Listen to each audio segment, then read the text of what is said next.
Oh, hello, hello. Thank you, everyone, for coming in. Thanks for the lurk, soul. I hope the lurk is good. And Zan, your little clippy clappies. I hope everyone's week has been going well. The little kitties, the milk kitties, yes. Yeah. I didn't do too much this week. I mean, I'm normally just working on my stream and stuff, and IRL stuff. And yesterday I did a collab with Vash. And I think we bounced around a little bit. We were playing Repo with the new updates and the map, so that was pretty fun. And then we switched over to Left 4 Dead 2, which I haven't played in like years. So that was fun.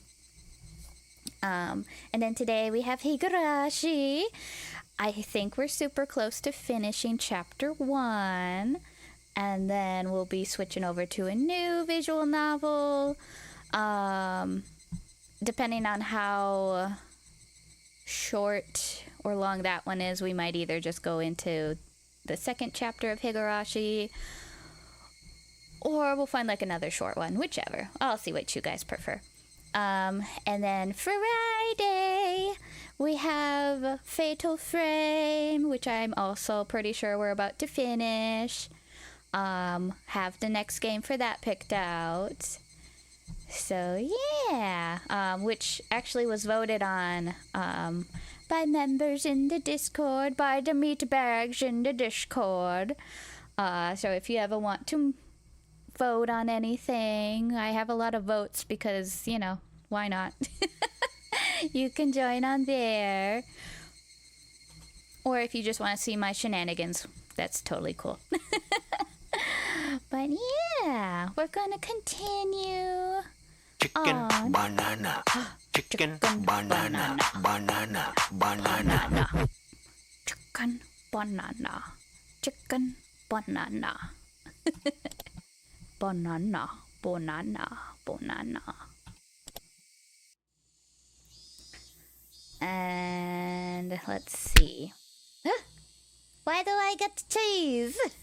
What did I do for cheese?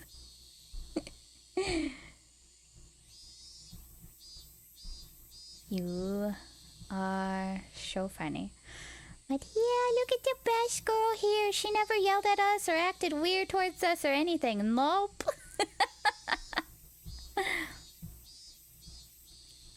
Regardless of my opponent being a human or curse, I won't let it kill me. As if I would just bend over and give in? For no good reason at all. Kiichi-kun? You've been making a really weird face. Why, I wonder? Inhaling sharply upon hearing Reina's voice, I came back to my senses. Before I had realized it, we were already at the entrance. Because I like cheese. I do like cheese.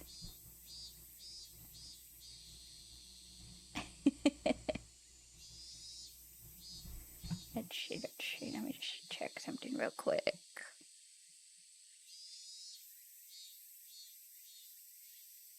There we go. Okay. Shaking my head a few times, I exorcised all those terrifying thoughts.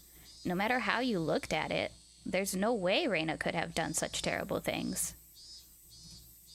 See, he knows. She's nothing but pure.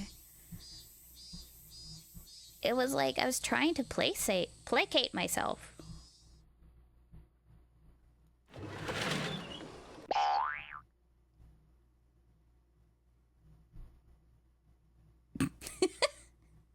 Hello.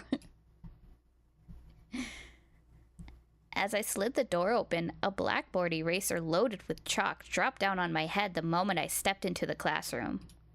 The chalk dust went into my eyes, inducing a brief moment of agony. Ooh. Oh, how befitting for the truant Kiichi-san. Good morning to both of you, Kiichi and Reina. Good morning, Satoko-chan, Rika-chan. Chan! Not quite in the mood for it. I didn't really react to Satoko's trap. Satoko braced herself as I passed by, expecting me to attack her. She seemed a bit disappointed as I simply walked by silently. Uh-oh. You're not supposed to act weird. What is this? How discouraging indeed. Kiichi doesn't seem back to his usual self yet. Oh, do you think they're in on it? Doyo-san! I mean, in on nothing. Nothing's happening. Nothing weird. Yeah. Take it easy on him for day, okay? Wow, for today, okay? Yeah. Suddenly, there was a blah, blah, blah, blah. There was a slap down on my shoulder. It hurt a bit. Hey, K-chan, did you get enough rest? It was Mian. My mind was full with the stuff about Reina, but Mian was also a party of interest. Remember, Kiichi, that hawkish gaze from yesterday? Yeah, morning. What's with that unenergetic greeting? Did you eat the mochi I brought you? Whoa. Because I ate them, I'm like this. Those words were itching to be blurted out. I really just didn't have the appetite. I ate a few, but quite a lot were left over. Huh? What about the homework? Did you have an answer for which one was Reina's? I can't believe you'd forget your homework, Kiichi-kun. Sheesh. Then we can't help it. Time for your penalty.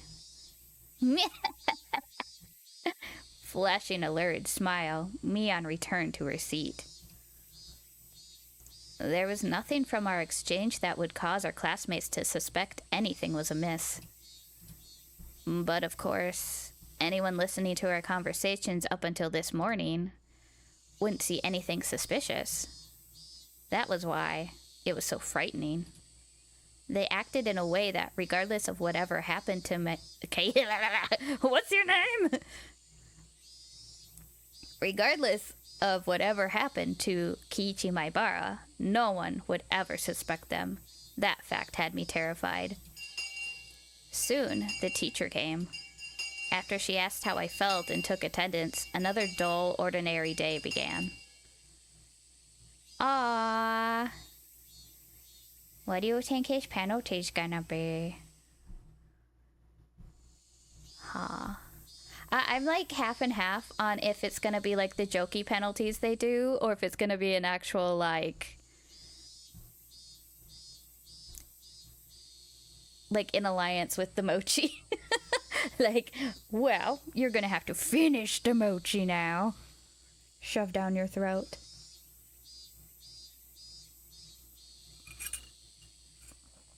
Which would be scary.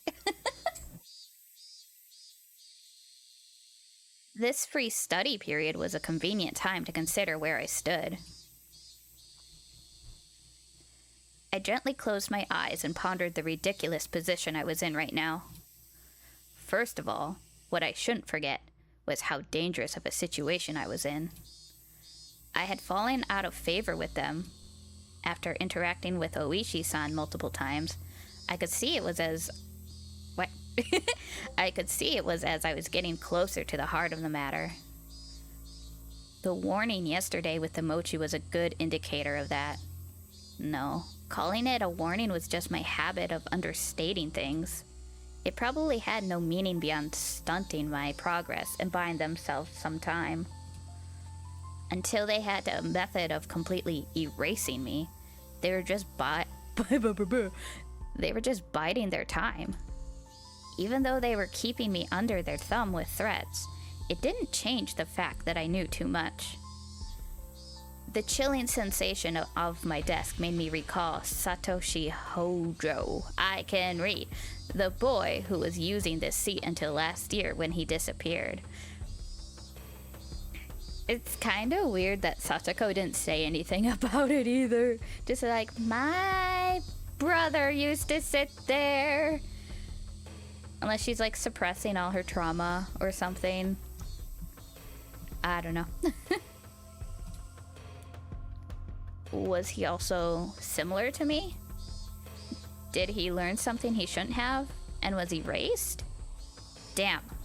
I wouldn't let them get rid of me so easily. Never. But were they really trying to kill me? I've had these contradictory feelings for a while now. Even though I suspected them, I felt I had to cover for them.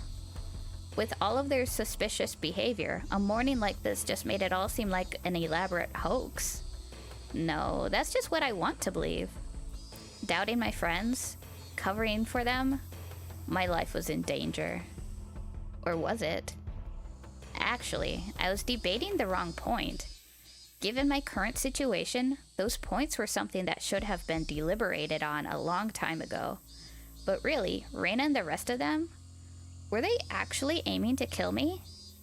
Snitches get stitches, yeah, and left in ditches, woo!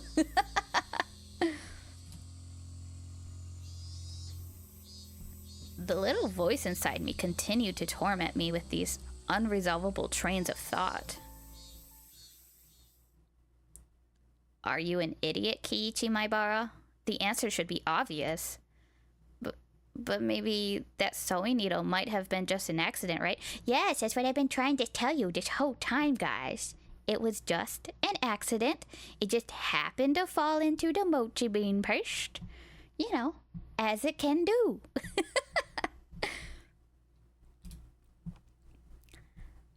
How could you screw up and drop a sewing needle into a piece of mochi? The benefit of the doubt can only go so far. Well, it's not like you checked the rest of them. You just freaked out. So now you'll never know. Both Reina and Mion had acted and behaved suspiciously.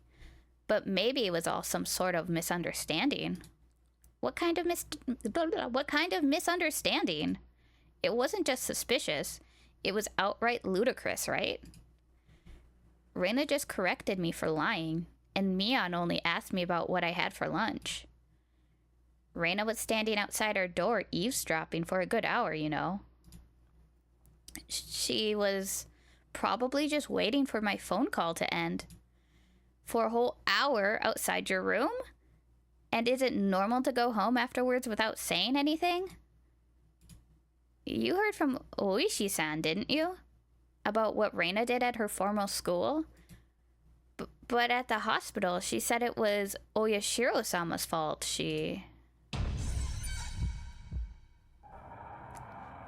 Cut it out, Kiichi Maibara.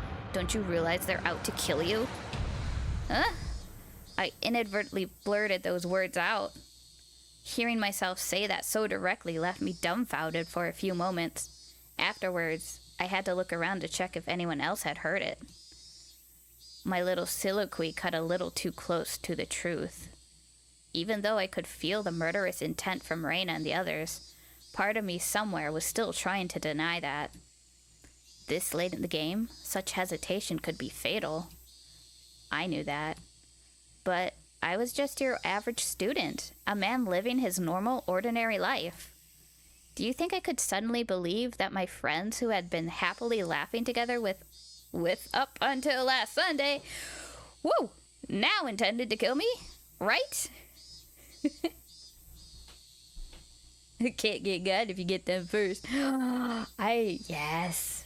I think he'll probably go off. Maybe. Well, yeah, he's acting so like, oh my God, they're gonna murder me. They're gonna murder me. So he might just kind of, oops. Do the first move. You're too soft, Kiichi. This time, I remembered to keep my voice down so only I could hear it. There was one thing I now understood. I was too soft.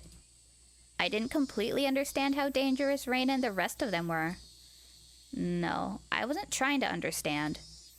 I was too soft for not listening to Oishi-san when he was earnestly showing me the heart of the matter. I didn't listen because I was too busy pretending to be dejected. I didn't comprehend it. I was just running away. I didn't comprehend it, so nobody had any notion to try and kill me. I needed to get rid of such naive thoughts. As I made that resolution, I heard the bell signaling the end of class. So soon. The day was already over. I didn't recall eating lunch or doing anything in class. My friends were putting their desks together in preparation for club activities. Not long ago, I would probably have happily jumped into that circle. My, Kichi-san. How rude of you to even think about leaving. The way Satoko spoke was so typical and familiar, it almost physically hurt. Huh? Kichi-kun, is today not a good day, I wonder? And we were going to win big together. Oh. Seeing Reina's expression, which said she was really looking forward today, was hard to take. Hey, Kichi. Maybe Oishi-san is just some enormous jerk trying to separate me from the others by lying to me. Slap. Trying to expunge such weak-minded thinking, I slapped myself in the face. Kichi-kun? Yeah, was Reina really trying to kill me? I wish someone would tell me it was a hoax. I didn't care if it actually was one or not. I just wanted someone to say it was. Ugh. Yet another weak-willed thought. How did I ever become this naive? Are you alright? Does your head hurt? Apparently that was how my inner dilemma appeared to Reina. I think that's Reina still? Yep. You're pale. Can you make it home by yourself? Maybe I should accompany you home, I wonder. No, it's okay. Sorry. I can get home by myself. Just have the meeting without me. Upon hearing that, I wasn't going to participate in the club meeting. Mian pouted unhappily. Since Kiichi-chan was so bent on a revenge match, we were even going to play that deduction game from before too. Kiichi-san doesn't have the burning desire for a rematch. How pathetic. I wouldn't fall for some dumb taunt. Without even a real retort, I just grabbed my bag and I was about to get up. Someone's hand perched itself gently on my head. Kiichi doesn't seem to be well. How very unfortunate. It was Rika-chan. She was stretched up as far as she could, doing her best to pat my head with her with her petite hand. It felt so nice, which made things even harder. Sorry, everybody. See you. That's all I said as I quickly left the classroom. They said something to me as I was leaving, but I couldn't make it out. I managed to make it all the way to the entrance in that state of mind. Took out my shoes, put them on, and went forward. Forward. Harden that heart, Kiichi Maibara. They were, for some unfathomable reason, trying to kill me. They were plotting something dubious, watching my every move. But I couldn't hate them, because weren't they my friends? Part of me lamented my naivety, while another part lamented the fact that I had lost something important by lamenting over it in the first place. Wow, there's definitely no other word for that, is there, huh? It felt like my consciousness was being ripped out of my body. If this is what Oyashiro-sama's curse was like, then it was just too harsh. Hey, Oyashiro-sama, I was wrong for not believing in your curse. But I believed in it now. Completely. Your curse does exist. So, seriously, give me a break. I beg you. Come on.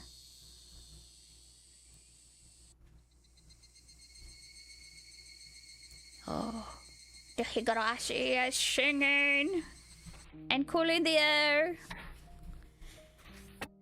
Dinner was unusually bland. It had no flavor or aroma.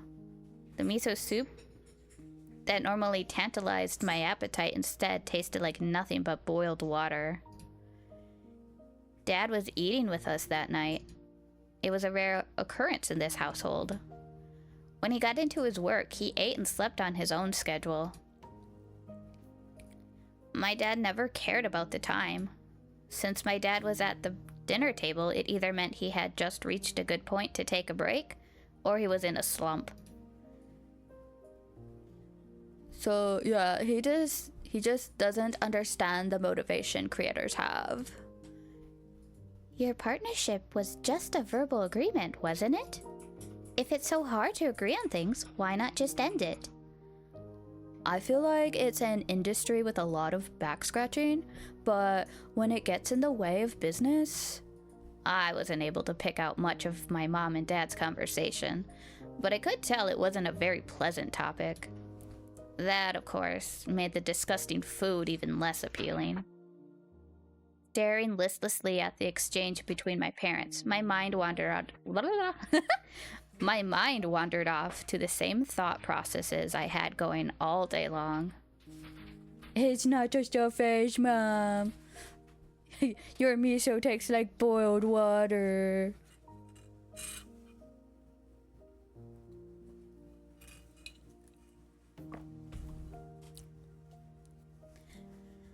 Friends close to me? No. They used to be friends, but I could no longer trust them. Right now, I was greatly lacking in allies. People I trusted, people I could depend on when push came to shove, they were something I just didn't have. Having just one ally would have been incredibly reassuring in the in the currently hopeless situation I was in. It's not just a fish. Yeah, never a fish.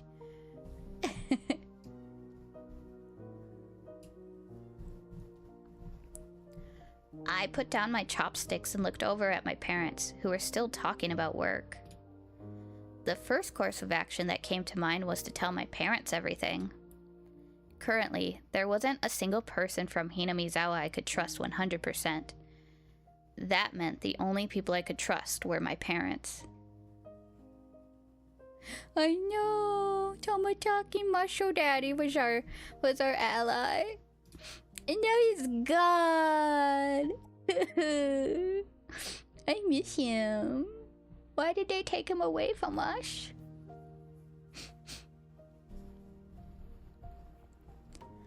But if I told them everything that happened up until now, wouldn't they understand? Oh, would they understand? Reina, for example.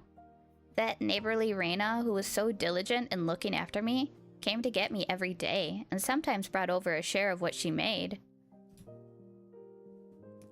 What do you mean he wasn't muscly enough? He was perfectly muscly.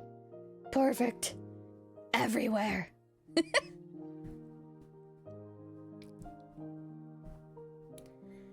How could I explain that she wanted to kill me?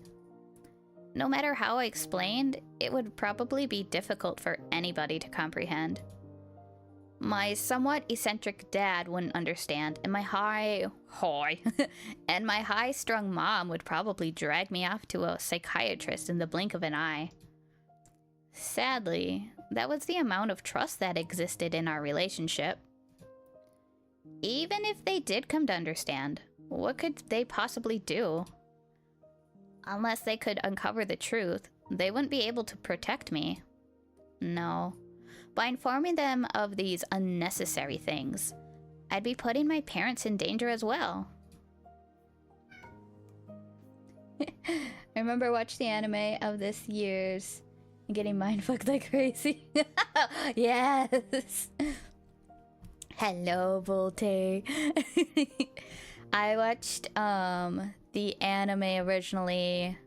Oh, it had to be like in 2010 or something. And then season 2 and 3. I haven't watched the newest one, the Gal one, yet. But yeah, I saw some clips and it looks so brutal. And I want to watch it so much. But yeah, so we went to the visual novel. We're gonna work our way through the series. But yes, thanks for stopping in. I think we're close to done, so... Well, at least with chapter 1. Considering that the victims in past incidents were often married couples, I couldn't even joke about it. For the entire Maibaro family to have an accident or to just vanish into thin air, it was easily possible in Hinamizawa. What was important here was that knowing something unnecessary put you in danger. Yes! The scene where she bangs her head against the knife. Oh, yeah. There's technically... So there's kind of like 8 chapters. And each chapter is like a different arc. And then there's... what is it? Oh, there's Higurashi How. So like 2 other ones. And then there's Kai and Rei. So there's a whole bunch of them. So, yeah, I'm sure they go a little bit more in depth than the anime just because of, you know, all the extra content. But yeah, I think the games were first, I want to say, because they have, I think, 3 or 4 different art styles based on the edition you got. I got the latest one, so the art style is actually nice. Yeah, do it. They're not too expensive. They're like $8 a pop. Unless you find them on sale for like 5, which that's what I did for the first 4. But yeah. We'll be doing just gonna be going through the whole thing at some point.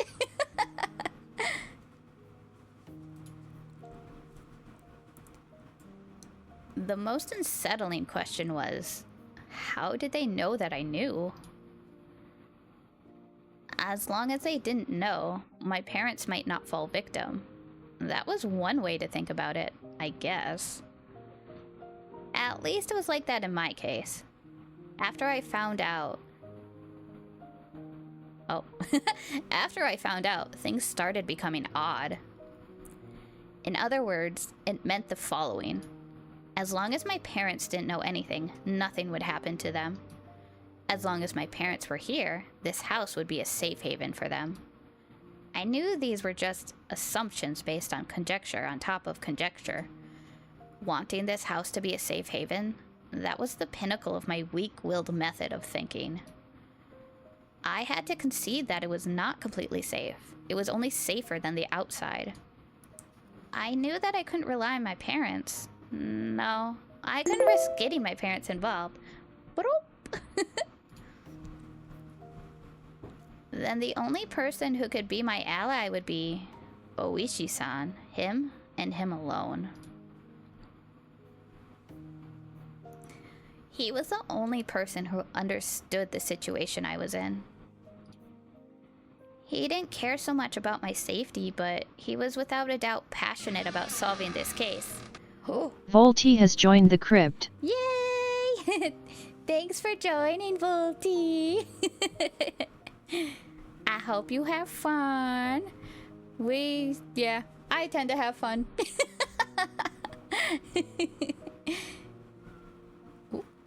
Do you have a favorite, like, genre of game you play, or a specific game that you like? Oh, thanks for digging your grave, Zan. What?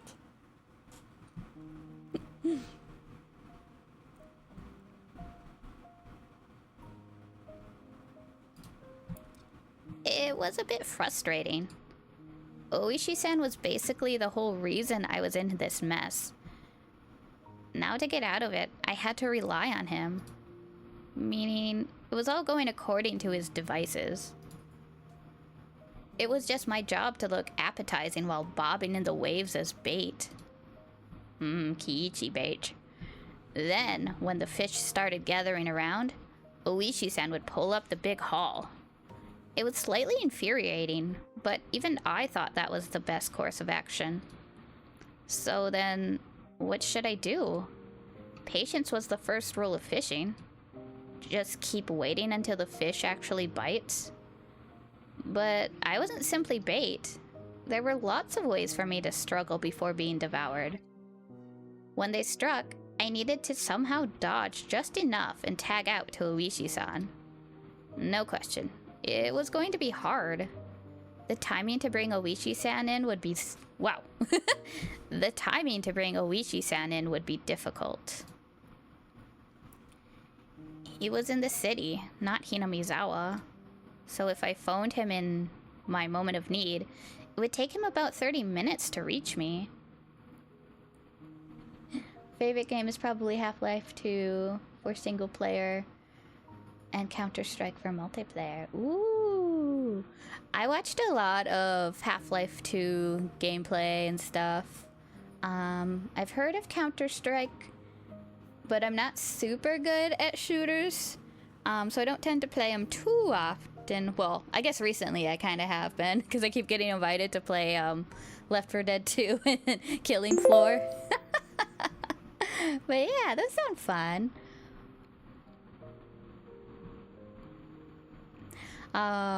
Yeah. I really like anything like that's horror vibes. So, visual novels, survival horror. Oh, and JRPGs. Those are also one of my favorites. Which I will be starting those soon too. I just have to figure out my setup. Because I want to play retro.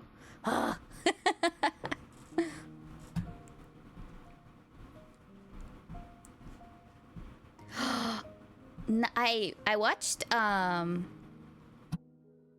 someone else play Fear, but it was a really long time ago that I would actually want to play it myself. Yeah, it looks super fun. So I might have to see if I can find it on sale or something. Put that in the rotation. Oh, and I think I played a little bit of Dead Space. I can't remember if I finished it or not. And then I did get the new, well, not the newest, but I got the Silent Hill 2 remake. Oh.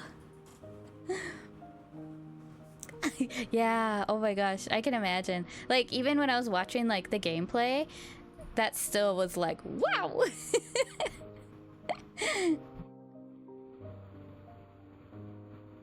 I think some of us were raised on horror media. Maybe got a little desensitized. Words are very easy for me.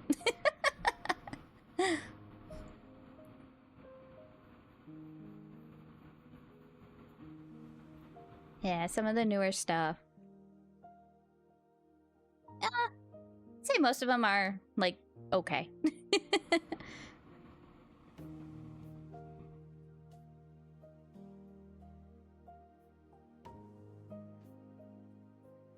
For example, if we set up a rendezvous point for dire situations or something, I just have to hide out there until Oishi-san arrived. Yay! Which horror movies? Like the old classics? Like, It, Child's Play, Puppet Master. Ooh, a favorite? That's super hard. Because it's like, I like a whole bunch of different, like, horror genres. Like, psychological and paranormal and all that. Maybe the original Ch.1, the Grudge one.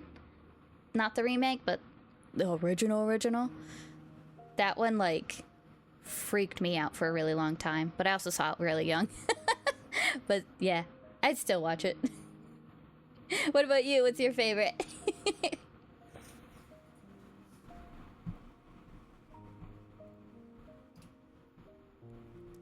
Okay. I can almost see it now. I was still being chased around in the dark by boogeymen, but now I knew which way to go. I would never have imagined this would be so reassuring. Oh yeah. it would probably be best if I had a concealed weapon for when things got rough. Typically, that would call for a switchblade. But that wasn't... Wow. But that wasn't too reassuring for combat. Also, since it was recognized as a weapon by the public, that also wasn't good. Really, when the time comes, a long weapon like a bat would work in my favor. I remember there was a metal bat at school. I could be confident with that when push came to shove. If I pretended I was practicing my swing, then it wouldn't be suspicious for me to always carry it around. I could go to school early tomorrow and secure it. Just possessing a weapon may be enough to deter them. Also, one more thing. Insurance. It could be something like a note or memo. I could write down everything that's happened as a sort of journal.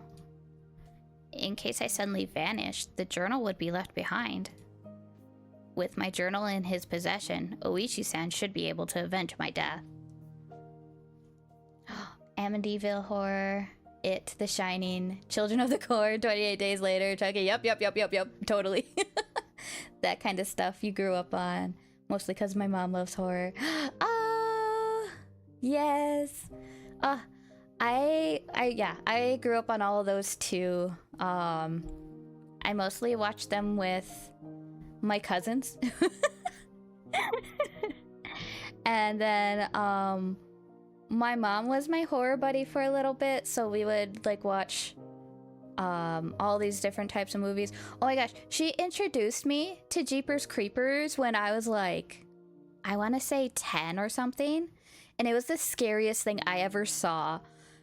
And instead of turning it off, she's like, you can just go to your room if you don't want to watch it. And I was like, no, I gotta see this.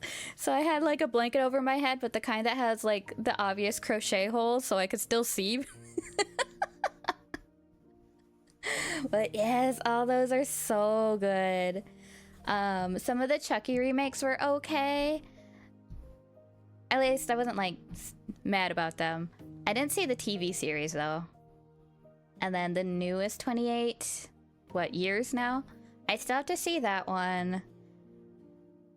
And then the Children of the Corn remake. Ooh, I don't think I cared that much for it. I like the original one. But, yeah. Some remakes are just like, bleh. Are they making a new Puppet Master, I heard? Do you know, Zan? And then like the 80s horror with like the really good visual effects.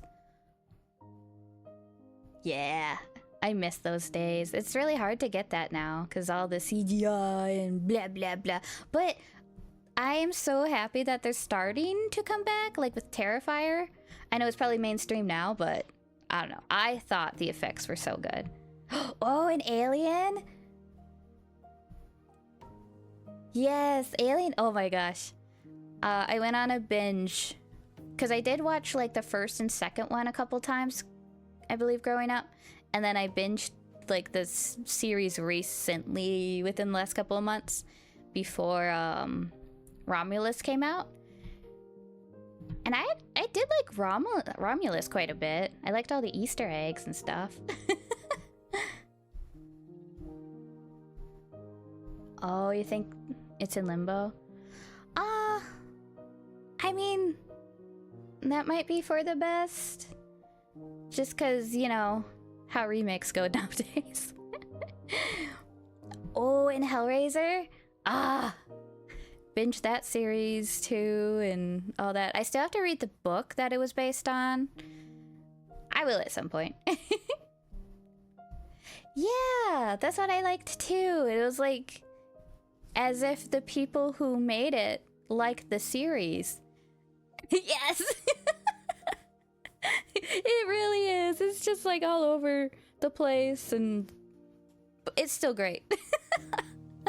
Actually, I do. I do a horror watch party every Sunday with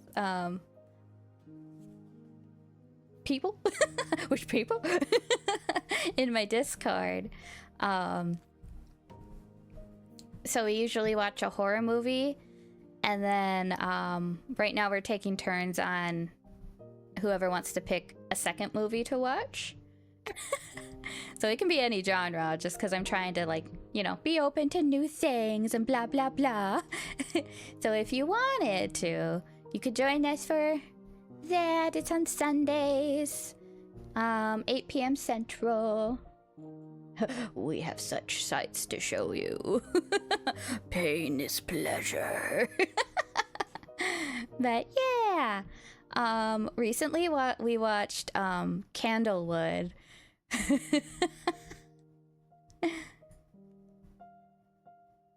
Yeah, some new horror ones is so nice. What was... I'm trying to remember. There was something recently that caught my eye.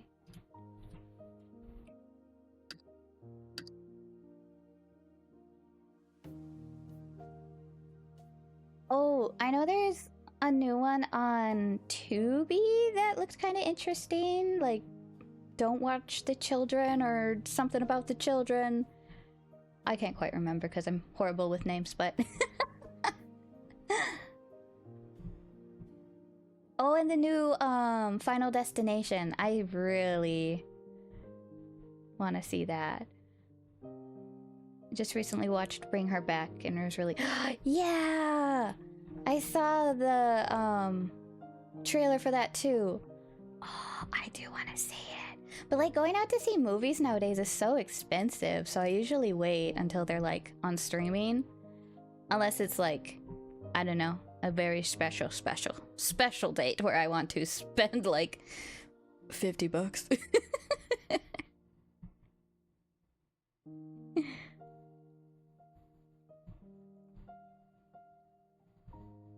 Ah, yes.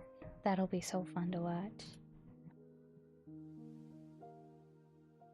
Oh, and then The Monkey, the Stephen King short story into a movie novel. Yep, there we go. That one looks fun.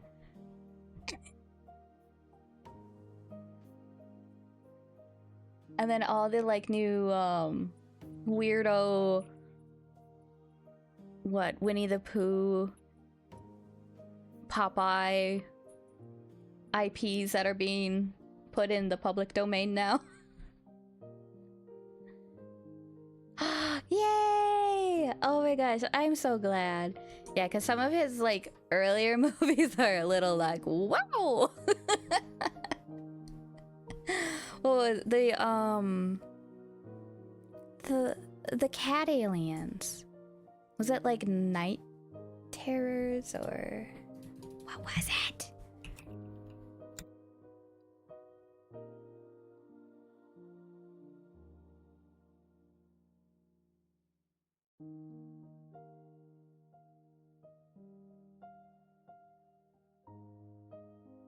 Oh, Sleepwalkers. That's what it was. I know my movie names. Oh, I'm glad that the monkey was good but goofy. Smile. I want to say yes.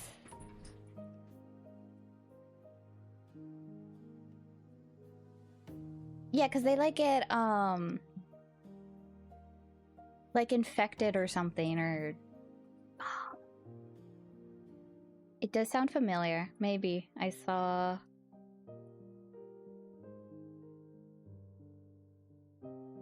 Oh, yes. Evil presence into a terrifying grin. Yes. Yeah, that one was really good too. I hope the second one's just as good.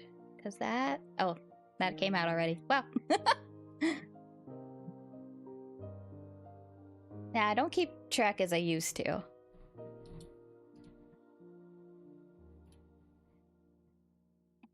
I think it's probably because I've started to like going in blind when I watch horror. Or like anything usually. You don't normally, like, get chills. But you did with that one. Oh, good. Yes. Anything that can, like, make you physically react is, like, a good movie in my book. Even if it's a bad reaction.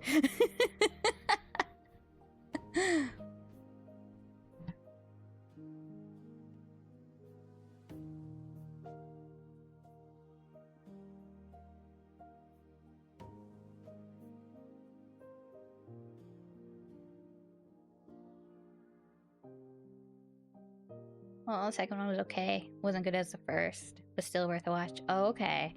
Yeah. There's not too many where, like, the sequels are good. Or at least as good as the first. It's really rare.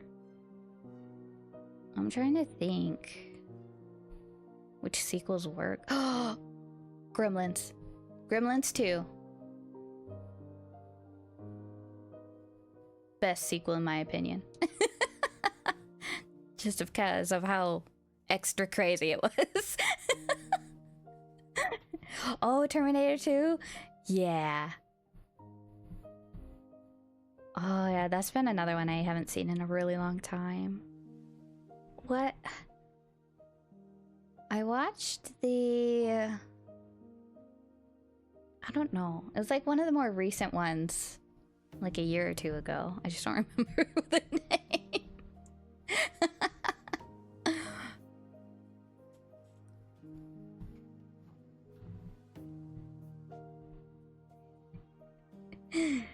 Oh, and I watched all 3 basket cases because they were on Tubi, and that was the best thing I think I ever did with my life.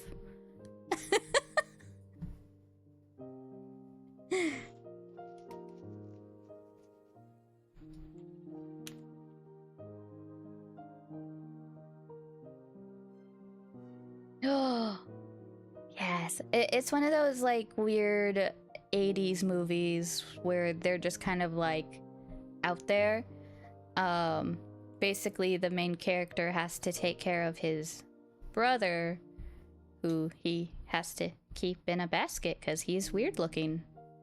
And there's murder and weirdness. And then it just gets worse from there. But yeah, I think it's worth a watch. The first one was definitely kind of like that 80s whoa. But yeah, the second and then the third movie just build on that, and it just gets even more wow. Creep. Let me...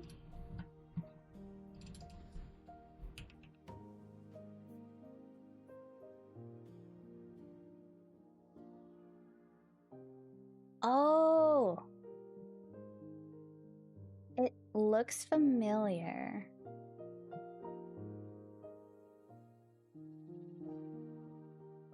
I want to say yes for that one too. But it's definitely something I would probably have to rewatch. It made you uncomfortable. I'm sorry.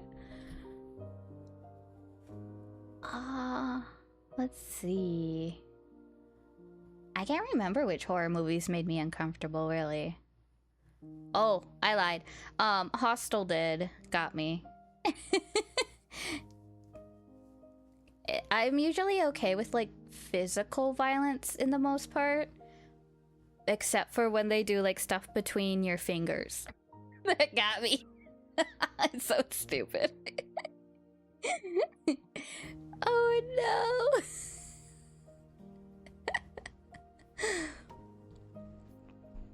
Oh my gosh, right. Oh my gosh, and all the saws. Oh, those also got crazy.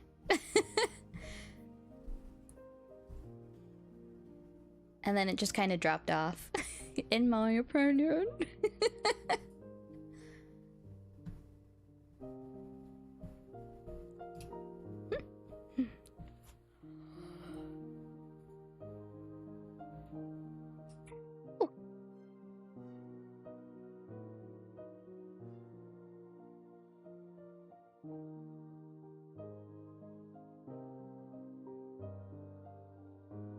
Yeah, gore for the sake of gore.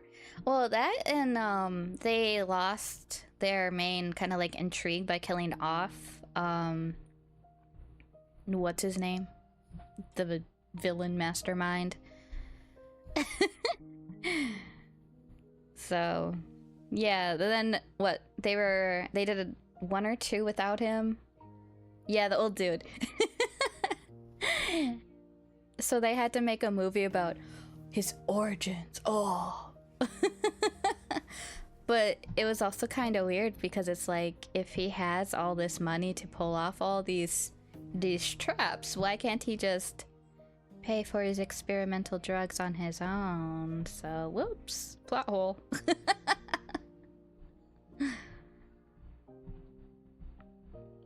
Oh well. What do I know?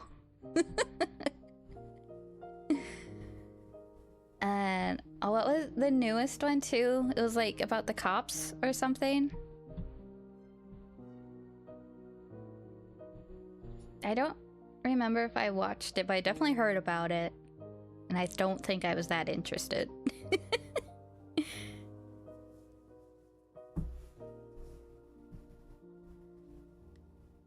You're fine.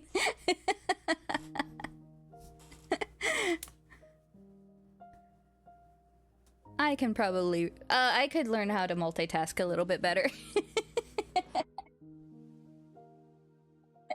But no, feel free to talk. I'll read like a line or two, then go back and then talk.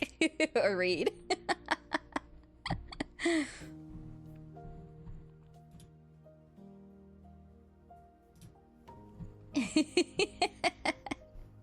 Yay! And it's not like we can't just like keep talking about horror movies later too, because oh my gosh. I have another movie buff who usually joins stream at some point, so I'm sure you guys will get along just fine.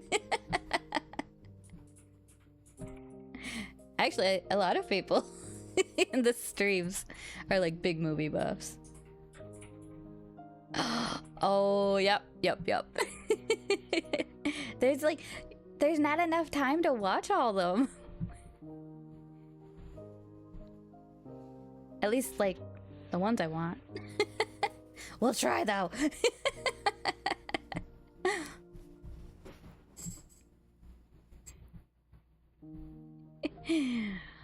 Oh, yes. Movies and games and anime. Those are, like, my tops. I know. We need, like, 2 days in one. Or at least something like that. That might be enough, maybe. Just a little.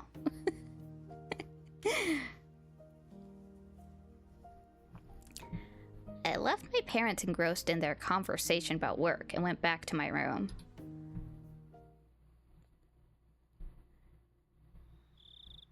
You wish you kept a record of movies you've watched throughout your life so I could remember what I've seen. Yeah! I haven't done that either. I did for a little bit, and then I keep forgetting to keep up with it. And then, I do keep track of the anime I watch through a website. And I did find a website that does similar, like a really long time ago. But I touched it just a little bit, and then I forgot. There might be a new list thing. Or if you like to journal, just make a bujo or a bujo with all your horror movies.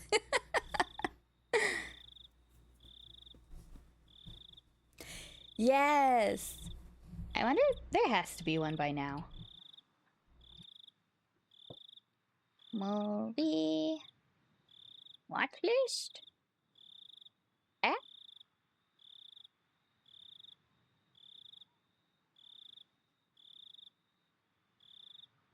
Oh, there's I think it's called Slasher. Is an app specifically for like horror. And it's kind of like a list thing to be like, oh yeah, I watched this or I want to watch this, and then you can talk to other horror peoples.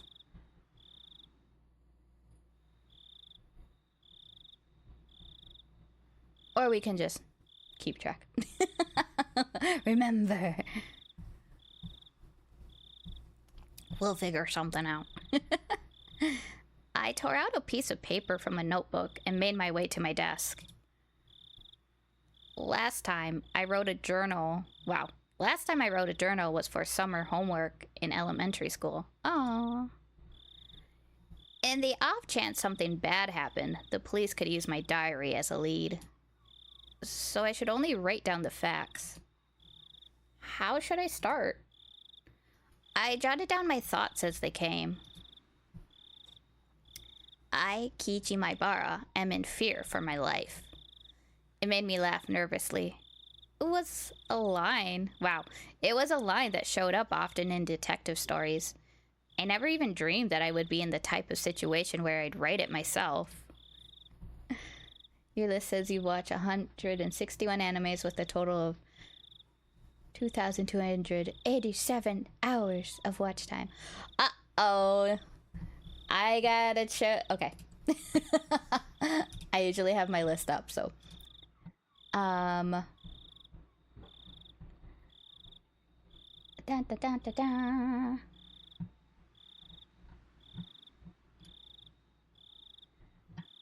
I have 316 series completed with 86.3 days of watch time. I like anime too. Just a little bit. I go on like super big binges once in a while. But I've also had my list for like, oh my god, like 15 years now. I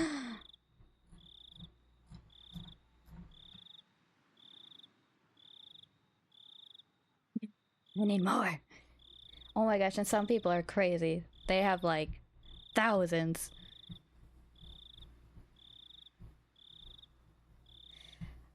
It's probably because not most, but some of the ones I binge are like 12 episodes long. Oh, so that's so hard to answer.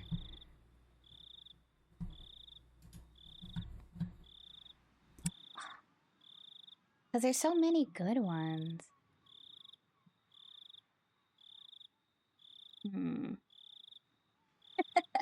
Okay, let's think. You gotta answer the same question. Oh, I really enjoyed.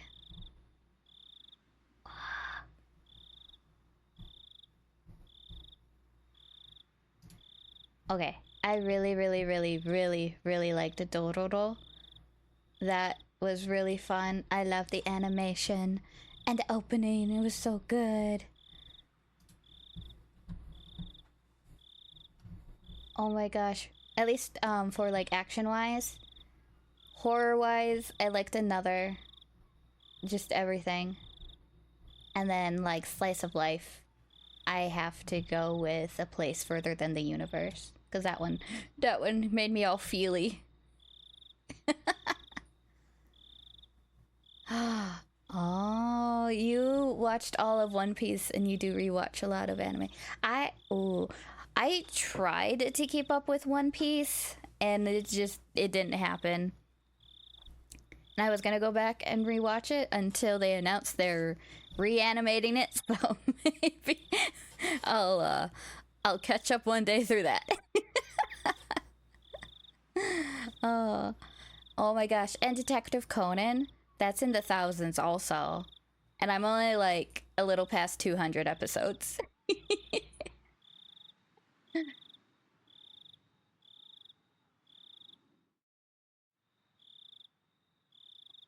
Oh my gosh. I think I could with the new one.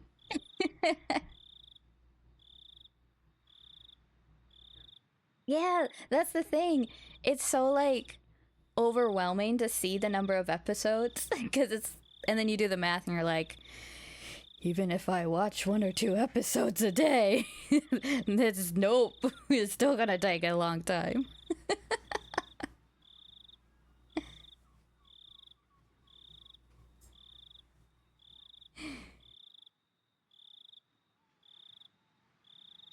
I do not know why they are after my life. Rain and the others were suspicious, but I had no proof. Dan, you didn't answer the question. I know you're in here.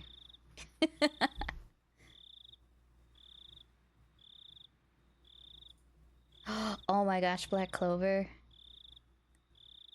Yeah, I gotta catch up on that. I even have to start it. Took big breaks though. I was super casual about just episodes here and there. Sometimes I binge a bunch. Yeah, I think that's the best way to go about it. I can usually binge a whole season without too much trouble if I'm really into it. Like the whole 26 episoders. Oh, your Gundam. Yes. That one was good. I liked that one. I have to watch the other Gundam series.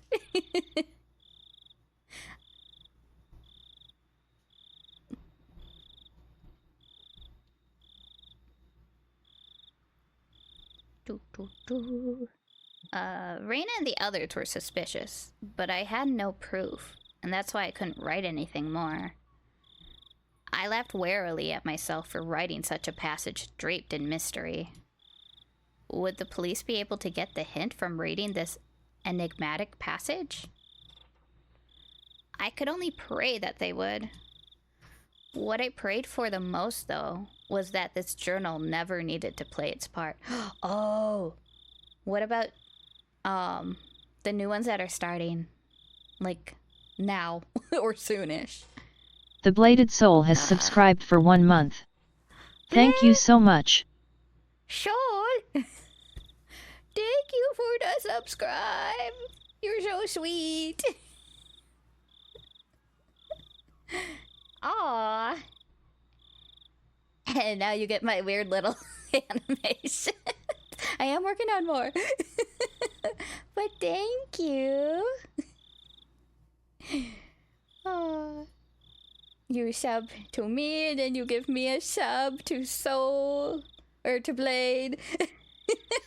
I'm gonna get your names mixed up because of Blade and Blade.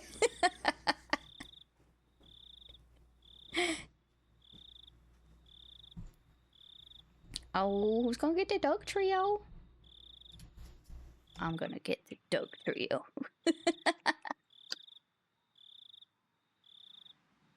Oh. Oh, that made me cry. Full Metal Alchemist Brotherhood, Hunter x Hunter, Jujutsu Kaisen. Yes. I haven't kept up with Hunter x Hunter. I did with the manga for a little bit until it went on and off hiatus for years at a time. I know there's a newer one that's supposed to be better than the old one they made. And then, yeah, I watched both seasons of Jujutsu, which I really liked. I wasn't expecting it to head in that direction, so I'm like, "Grr." So I'm excited for season 3. And then Full Metal, just, yes, always. I read the manga, and then I did watch the first Full Metal that kind of went off course. And that was kind of like my first exposure to Full Metal at the time. Oh, blah blah blah, Shield Hero. I love Shield Hero. And 86. I don't think I've heard of 86. Weird. What's that one about?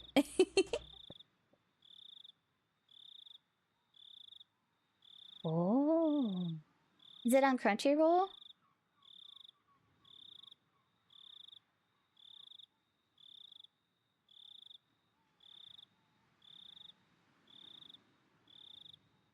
It is.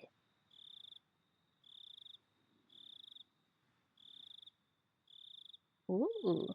Okay. It's on my watch list now. Anime opener? That's so hard! Oh, 20-something episodes? Yeah, that's not too bad. Yeah, it's on my list, so I'll watch it at some point. And then anime opener? There's so many bangers! Ah! I was actually listening to the Death Parade opening this today. I think that's one of my favorites just because of how catchy it is. The Ancient Magnus Bride opening, the first opening, is one of my favorites too. That one's good.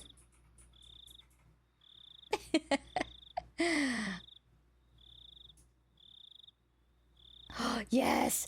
Bum, bum, bum, bum, bum, bum, bum, bum, bum, bum.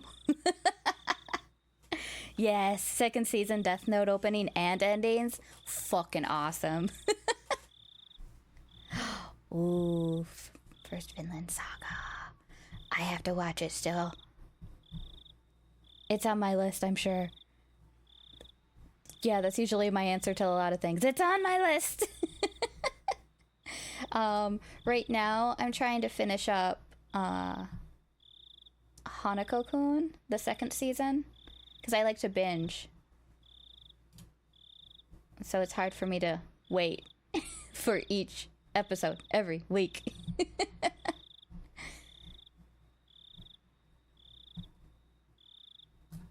Let me make sure. It has to be under. Vin? Oh, not Vub. Vin.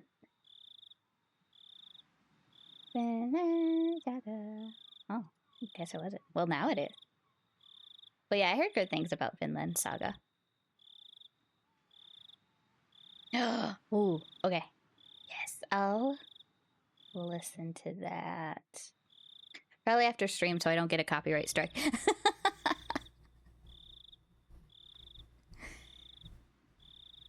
But there are a lot of playlists with like banger anime openings on like Spotify that I normally listen to, so I might have heard it. I just didn't know what it was. Oh, Parasite? Yes. I haven't listened to that in like forever. Pretty sure. Maybe I have. I don't know. I'm just really bad with the names in general.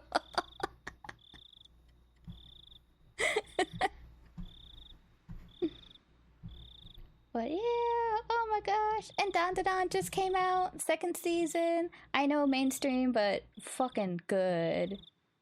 I'm a little scared that the opening for that isn't going to be as good as the first season. But I don't know, I could be wrong. I hope I'm wrong.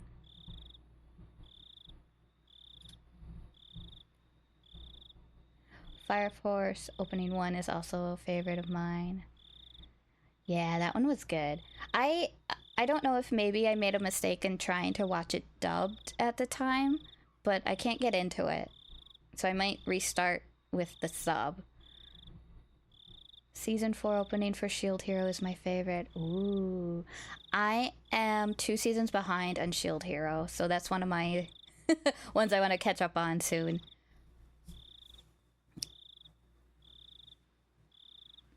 Oh, and the Higurashi opening for the anime, of course. That one's awesome.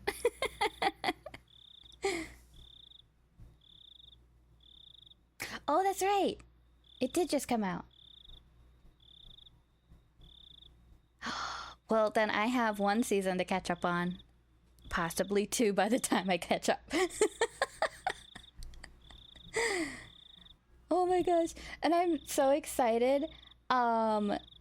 Night of the Living Cats or whatever just came out also. Yeah, I really want to see that one. I'll have to wait because I can't wait every week for a new episode. I can't. Because I get upset and I'm like, why can't I watch the next episode? Why isn't it made yet?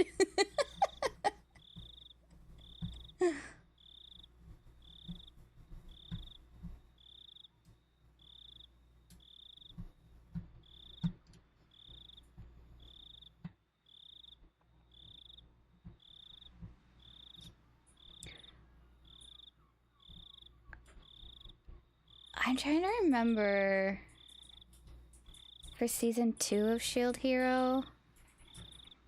I think it was a little bit slow, but I don't know. I don't know. I was just like really into it. At least enough to watch it and not complain that I remember. Not that you're complaining, just Lord of Mysteries is probably my favorite new anime of this season. The animation's great. Yes, I heard of that one. Yeah, I want to watch that. Too. I don't know. There's so much.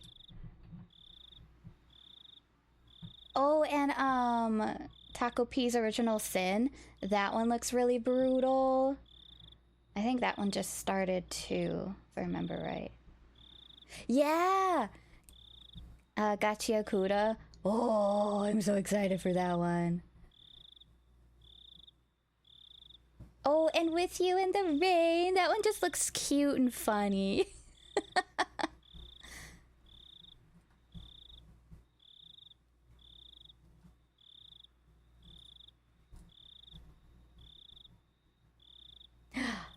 Yes.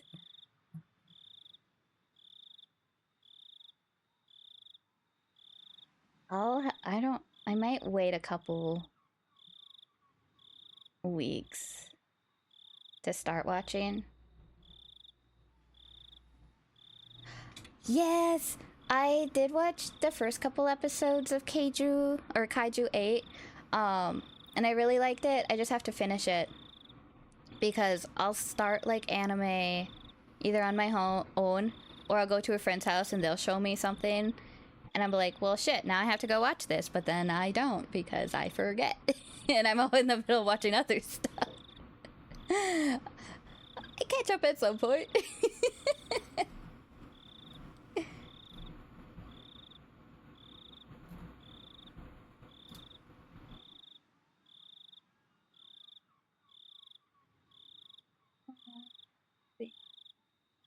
Oh, and what? Didn't this Dr. Stone, the new season start too? Or am I a season behind? Or, yeah.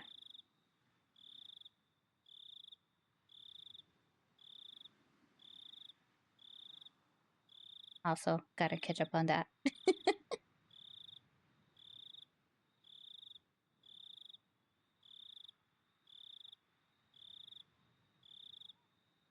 Summer Pocket. The Gorilla God's girl to go-to girl.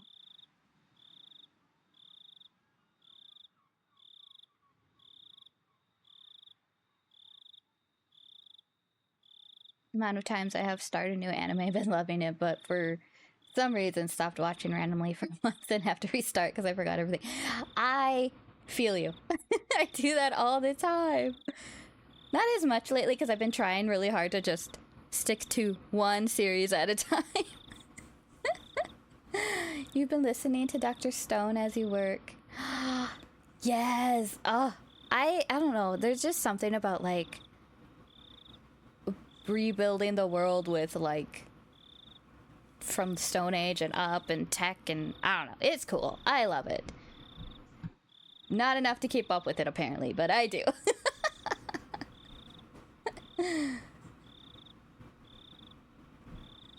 I think, oh, yeah, I currently have like 10 currently watching animes on my list.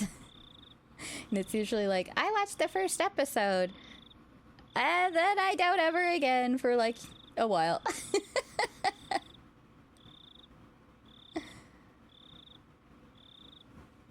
Oh, and my Dress Up Darling season 2, so cute. Ah, yes. You want to watch like 15 different animes at the same time. Or at it. Yeah, I know. Me too. And it's like, I want to sit there and watch anime. And then anime. But I also want to be like playing a game at the same time or listening to music. And it's like, it don't work that way. You really like it because it's not anything to do with magic or random worldly powers. It's just pure science and brains and it makes sense. Yes. Yeah. It's like super creative just for that alone. But yeah, and then like some of the explanations they give and how they show it through the animation, like what was it? There was like that noxious lake or something at the beginning of the first season, and they turned it into a hot lady, and then like an old hag trying to kill you. That was pretty funny. Like a good representation. Variety is the spice of life. Oh, for sure. That's why we have to bounce around.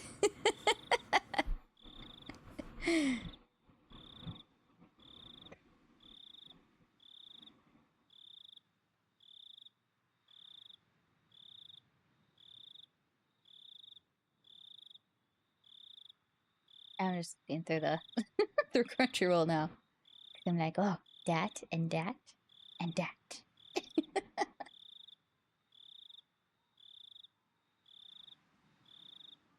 I do gotta catch up on like a lot of the isekais. Because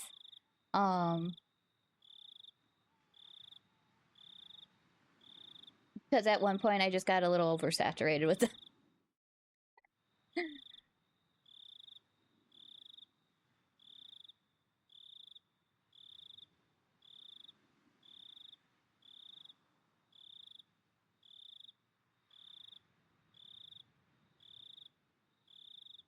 Sooner or later, I'm gonna have Subway Surfers playing underneath everything I watch.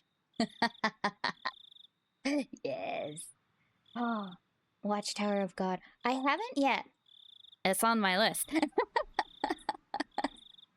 But yeah, the animation looks really good, and the story looks even better, and blah.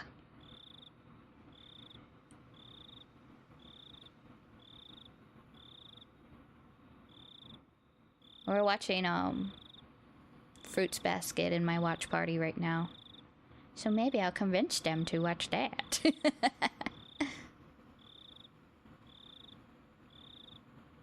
Yay! Good. So double recommendation.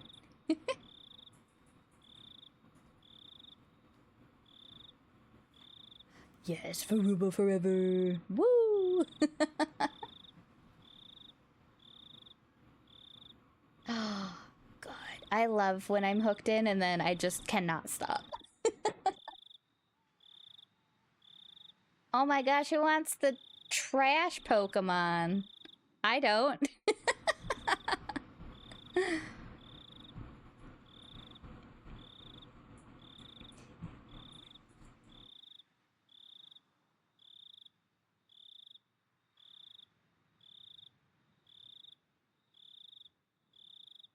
Oh, Haikyuu? I haven't seen it, but I do want to watch it. Sports anime are really hard for me to get into. But I did like Free and Surune about Kyudo. Oh, and Whistle. I think I watched, or no, I read the manga for Whistle, the soccer one. But I haven't seen the updated anime about soccer. What was it like? Is it Blue Lock or Blue Link? One of those? Oh no, that one looked intense. Prince of Tennis, I cannot. That was the start of my hate.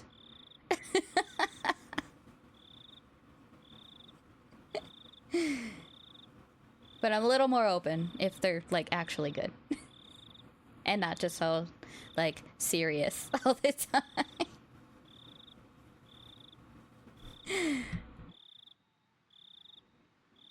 Oh yeah, I gotta learn how to multitask. I could only pray that they would. What I prayed for the most, though, was that this journal never needed to play its part. Here, I laughed nervously. Yeah, I've always found sports anime hard to watch because I'm not a sports person, but Haiku was really easy to watch. Yes, I think it's also similar for me also, because I just don't like sports. I do kind of like hockey, but I more like it because of all the pushing and shoving into the glass. Not necessarily because of the puck stuff. But yeah, Haiku looks really fun because all the characters do look fun. And then I like violence. Surone, I like because again, the characters are really fun and they do go over like some actual like you know, character development and story stuff and all that. And then I do like archery and Kyudo stuff. I think that's really cool. So I had somewhat of a sports interest too. No, we said no to Prince of Tennis. We hate Prince of Tennis. Yes. Violence. No Prince of Tennis. If you like Prince of Tennis, I don't know. I just don't know. It was so simple. So I wrote down one more line I just thought of. The only thing I do know is that it has to do with Oyashiro-sama's curse. Was that too much? I probably shouldn't write more than that. If I wrote any more, then I would seem like I was just delusional. Exactly. Prince of Tennis, red flag, out away. Something wrong with you. Like, Hikaru no Go is even better. So I don't know what went wrong there. In order to appear to the reader that the person who had written this was of sound mind, I chose not to write anything else at that point. I just needed to add more as I learned more about the truth. I folded the paper and thought about a place to hide it. By hiding it somewhere obvious, there was the chance that they would uncover it instead. On the other hand, if it was in too obscure of a location, then there was the risk of nobody finding it at all. In the end, I decided to take the clock off my wall and stick my folded note on the back of it with Scotch tape. After that, I put the clock back into its normal position. Yeah, it didn't look like anything was hidden behind it. Now, I needed to set it up such that if anything happens to me, my parents could find it. I looked at it from countless different angles until I was satisfied, and I made my way downstairs. My parents were still talking about work. I didn't look like it was... Wow. I swear I can read. It didn't look like I was... It didn't look like it was going to end anytime soon, so I cut in. There we go. Sorry to interrupt. I have something I want to talk to you about. Squatting time, weak bitch. What-wo? Roll that D1 too. What-wo? Reading so hard. Oh, I didn't open my... Hold on. My dice thing. I normally do. Bum bum bum.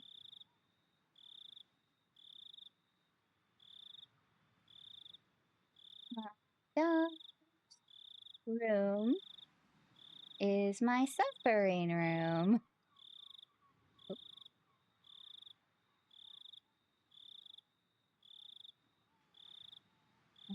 On a D12, huh?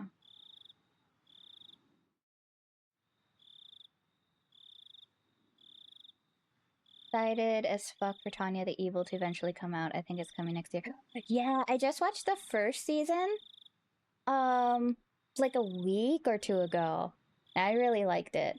I haven't watched the movie yet, but I will at some point before then. Okay. What's your bet, Zan? What do you think we're gonna roll?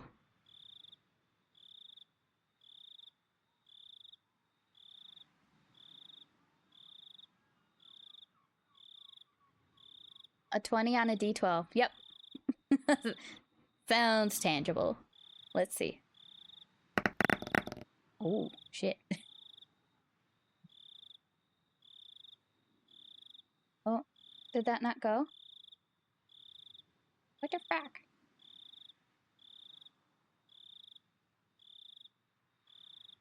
Oh.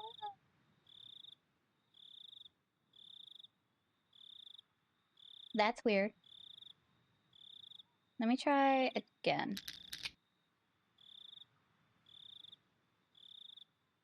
Huh. I don't know why everything's breaking now. But you got an 11, so I'll honor the 11. Even though the second roll was a 6. No. It's not my fault things break. I mean, it probably is, but no. Oh, hell yeah. Playing D&D. It would be fun to do a D&D sesh. We would just have to find enough people and a campaign.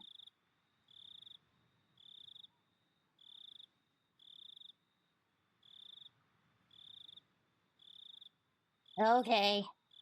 11 just for you, Zan.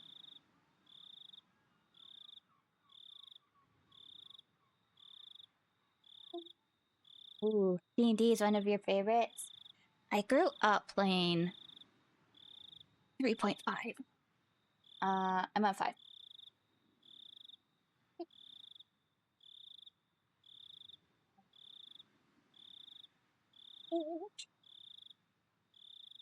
No. 11.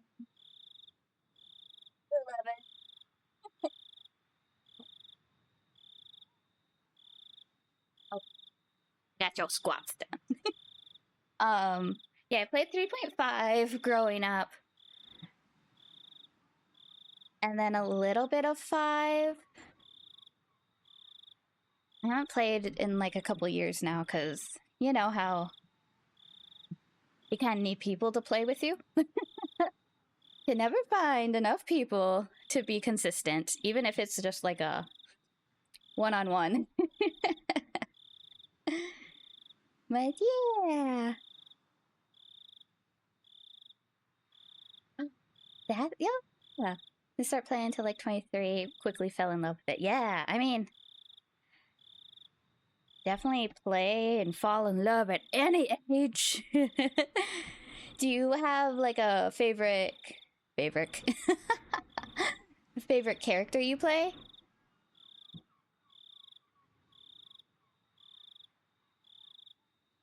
At least one thing must be broken for a proper VTuber stream.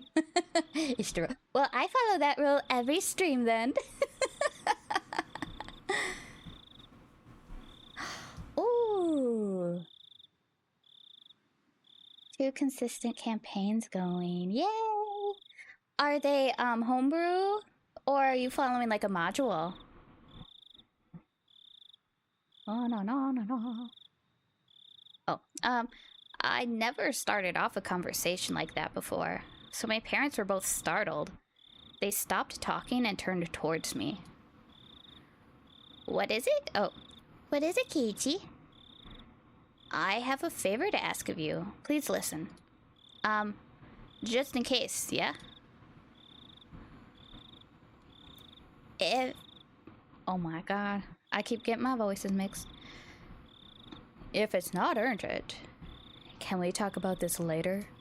Right now, Mommy and Daddy have something urgent they're talking about. I didn't think their talk was more urgent than mine. In any case, I stated my request. Just in case, okay? If I die. Both of my parents' eyes went as wide as saucers. If I die, I want you to put the clock on my wall in my coffin. If they did that, then they'd probably find it. My memoir. Both my parents remained wide-eyed, not moving an inch. I couldn't blame them. I made that clock in shop class, and I really like it. So, please. What's the matter, Kiichi? Did something happen? Mom was finally able to ask me with a questioning gaze. Of course, this was a normal response for when someone's son suddenly talked about a subject like this. I I felt bad about making them worry, but right now I just wanted them to think about the clock in my room. With the awkward mood leaving the room in silence, I decided to go back up to my room.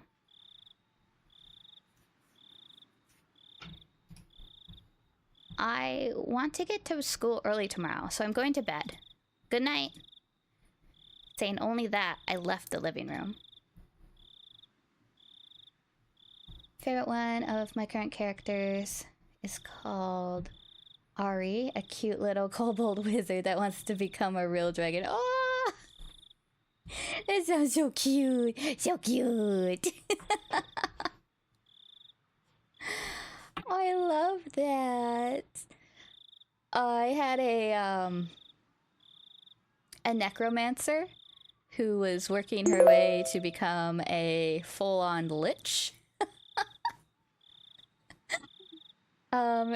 So I got to command owlbear skeletons. And one of her arms got to be replaced with also an owlbear arm. And the campaign itself was like sailing the high seas and defeating hydras or something like that. So I would deliberately get eaten just to summon all my owlbears in the stomach and just kind of like fuck them all up on the inside. It was really fun.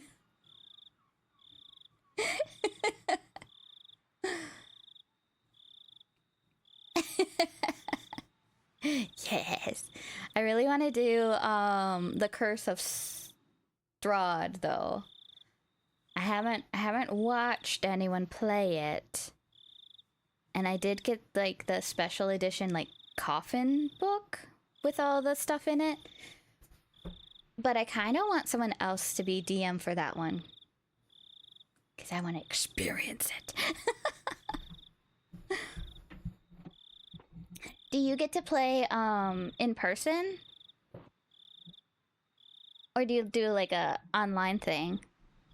Because I've done both. Yeah, me too.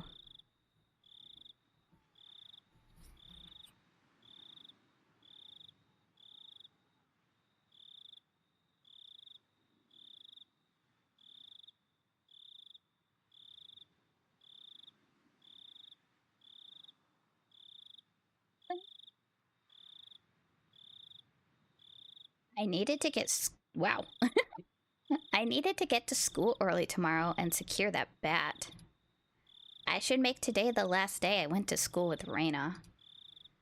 As I climbed the stairs, I heard my mom call my name, but I pretended not to hear her. It wasn't something I could talk about with my parents. If I talked about it, it would only make things more dangerous. The fight that had begun was mine and mine alone. I couldn't rely on anybody. I wouldn't be killed. Not when I still knew nothing. Not when I still knew nothing.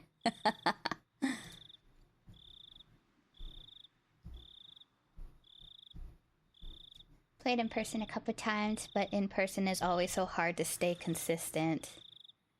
Both of your current ones are online though. Oh, yeah, I can see that. Cause just like everyone's moving around and all that. Oh, no chips. I do like the online resources a lot. They do make it easier. Though I do like the little figurines you can collect and paint.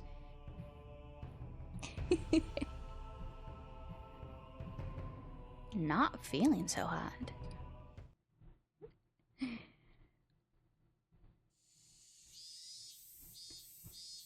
Kiichi-kun's been feeling down lately. Maybe he's in a bad mood. I wonder. Maybe he's on his period. Me-chan, that's gross. Yuck, yuck, yuck, yuck. What do you think? Oh. Shh, that was Reina. What do you think? Don't know. Could be that K-chan maybe I don't know. That day, K-chan was in that car talking to some tubby middle-aged guy, right? Yeah, no mistake. That Oishi, he probably fed him something fishy. KLAUS 289 has offered right humorous bone to Hallow. Oh my gosh, is that Klaus? Hello. Thanks for the bone. How have you been?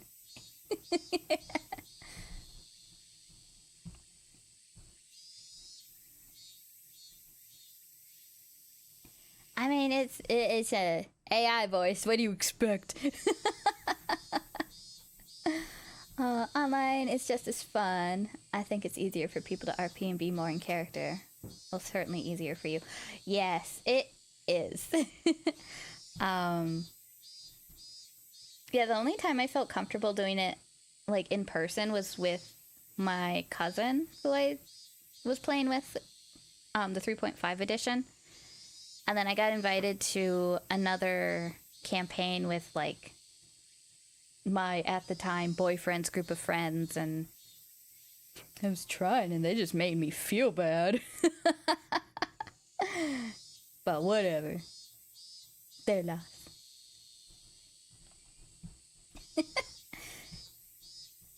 Getting bullied by the raptors and playing the ferocious demo? Oh, I think I heard of that one. How's the demo going? Really? What the heck? I thought I updated it. Let's see. Was it this one with the CVFC? Or was it a different, if you remember? I might have been stupid and forgot to update that specific one. You're stuck in the terrain? Well, get out.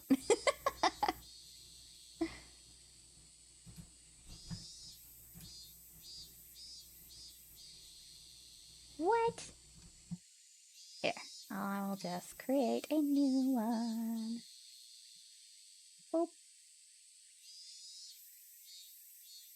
Yeah, for some reason. Oh, what the heck? Yeah, it changed my link again. I have it set to where it's not supposed to, like forever, and it seems to be doing it like every week to me now.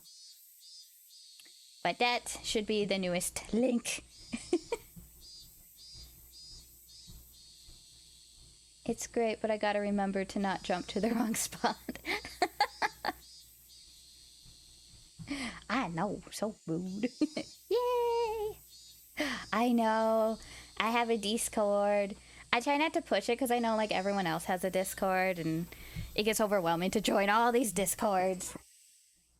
I more do it if people want to like join our watch party and stuff. Or continuing talking about weeb stuff. Which clause you missed? We had a whole anime discussion.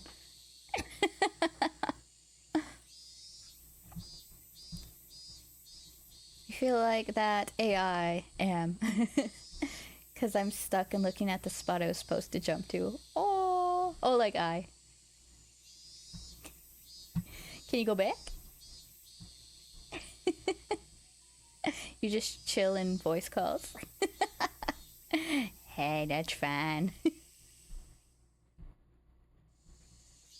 You're in hell, looking at heaven. Well, work harder. Beat the sin out of yourself, so you can ascend.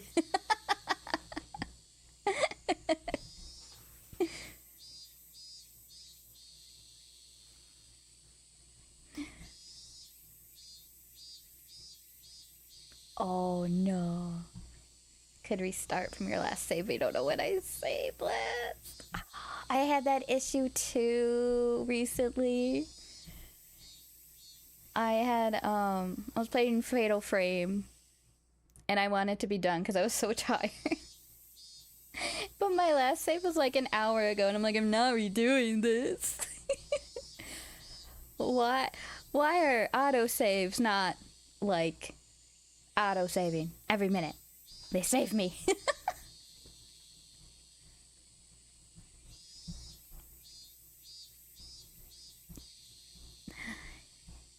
Oh,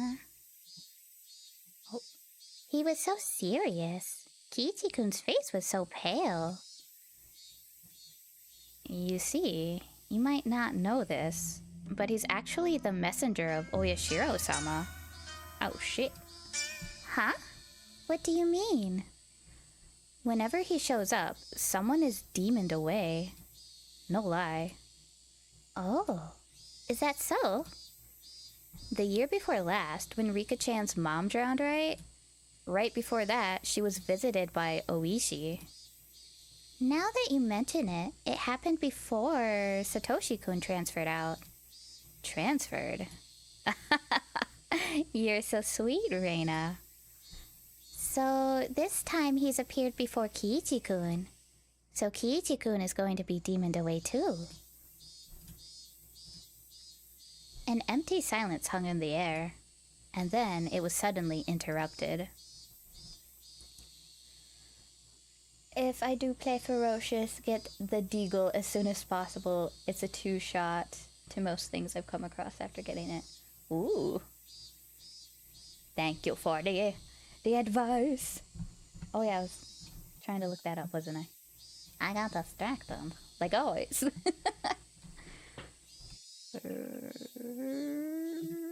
Ferocious.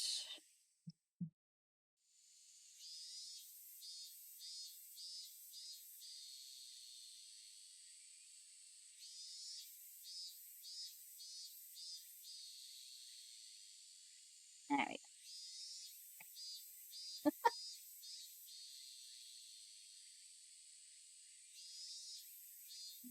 Ooh, survival. Stranded on a dangerous island. With dinosaurs?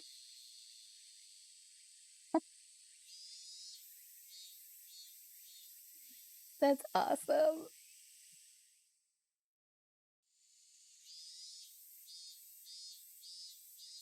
Okay. I added the demo to my library. If we ever get a free spot in one of our games, I can hit you up if you're down. Ooh, yeah, just let me know. I never know what's going on, but yes. If you let me know, I'll see. Thank you.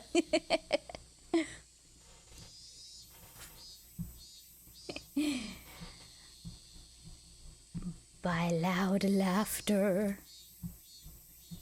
Oh, and we're done with that. Okay. So that was end of chapter 10. So we're on 11 now. We're making so much progress. Oh yeah, an hour. Or 2. Continue.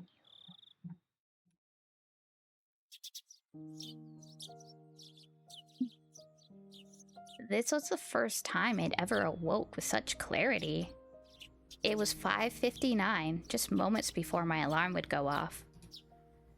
I was amazed at the precision of my internal clock. I had made preparations for the next day of school before I went to bed. I changed quickly and descended to the deserted lower floor. It appeared that my mom was still asleep. Neither breakfast nor lunch was ready. Yesterday, I just unilaterally declared that I would be leaving early today, so it couldn't be helped. I slathered jam on some bread and topped it with instant cocoa. Ooh.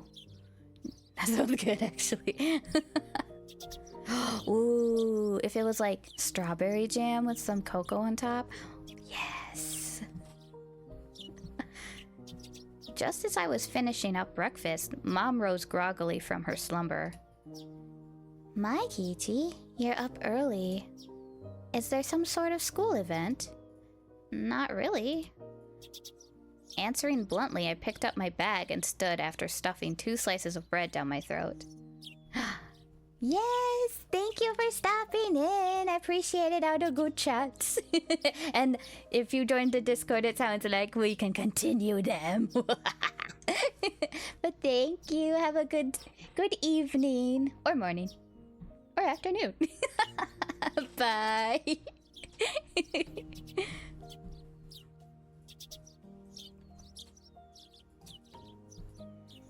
You're leaving already? What about lunch? If you don't wait a bit, I can't make it. If I waited for her to make my lunch, then it would end up being the same time as usual. If I did that, it would raise the chances of me running into Reina and Mion on the way.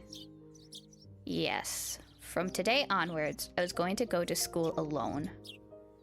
I'll be fine for today. Then what will you do for lunch? I'll slip out and buy some bread or something at the store. Really? Then here's some lunch money. Be sure to bring me back the receipt. I took the 1,000 yen... Wow. I took the 1,000 yen bill from Mom and slipped it into my pocket. It's pretty early. Is Reina-chan up this early as well? No, just me. Did you tell Reina-chan that you're leaving early? I have no reason to tell her every little detail now, do I? Finding it difficult answering the onslaught of questions, I made an annoyed face.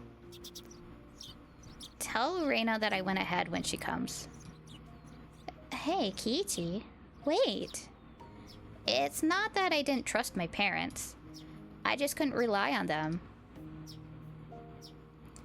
They couldn't help me. I could only hope that they didn't get... Wow. I could only hope that they didn't get involved. It was safer that way. My mom's annoying voice was cut off by the slam of the door. For the first time since I moved here, I headed down the road to school alone.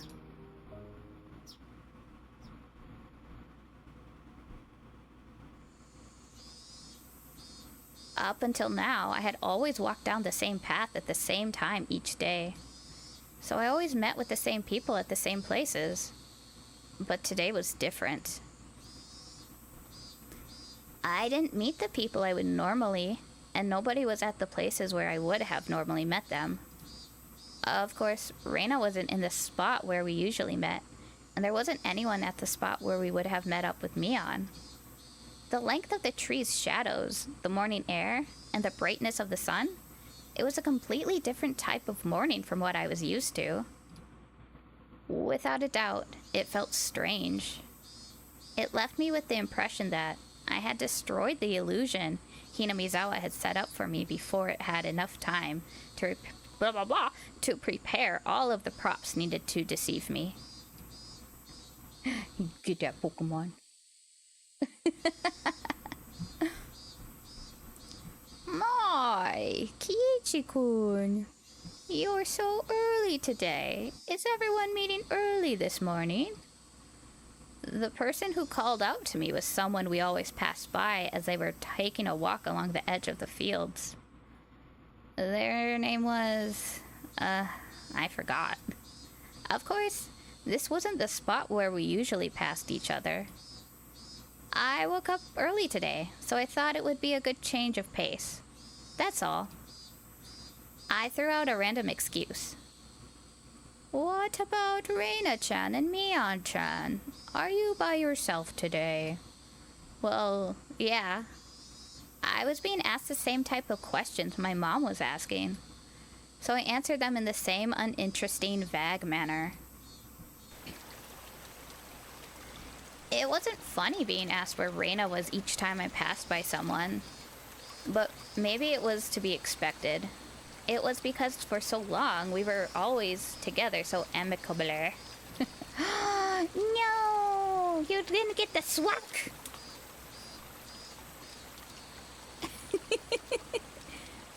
I swear the game's rigged, no matter what, no matter who.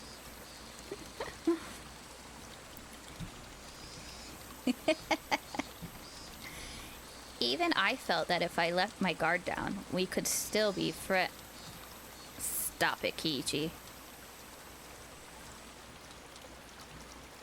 It's almost 10. Oh yeah, it is almost 10 for me too. Okay, yeah. Come back and catch some more Pokemon sometime. Thanks, class, for stopping in. I'll bully you later too, okay? Oh, you're in the Discord? Thank you! Yes, there's gonna be so many, like, weebs and stuff. I'm so happy. Yay! Okay, then I won't bully you as much. Maybe. We'll see.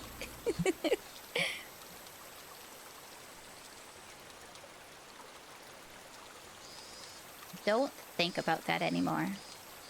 You spent all day yesterday thinking about how dangerous it was to go soft, didn't you? Beep, beep, beep. A car horn blared from out of nowhere.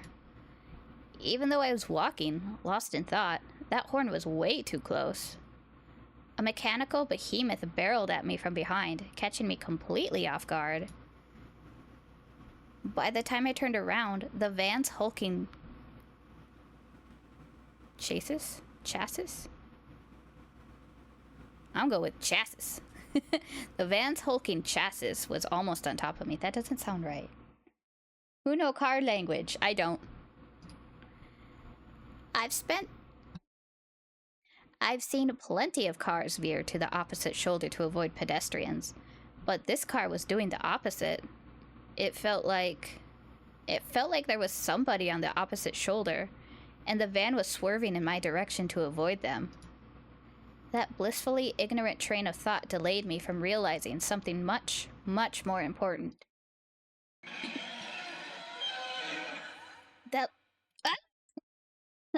Sorry. That's a word? That's all I know. Yes. It's like, I've seen the word, but I don't remember how it's pronounced.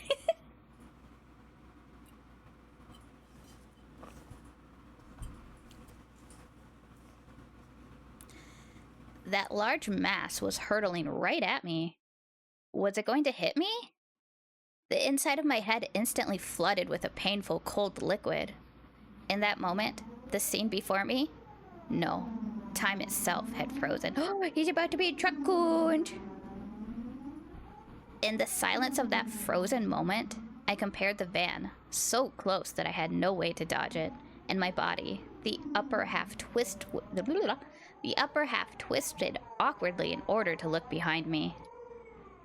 There was no way I could dive out of the way in my current position. If I lost focus now, this moment would unpause, and I would probably be plowed over, caught in this silly pose. Bend my upper body over towards the patty by the side of the road. That was awkward. Truck-coon! Soul, have you been truck-cooned yet? I don't remember. You just gotta honk. Yes. Trunk, oh, blah, blah, God. Truck-coon will send you to a very new world. Yes. Excuse me.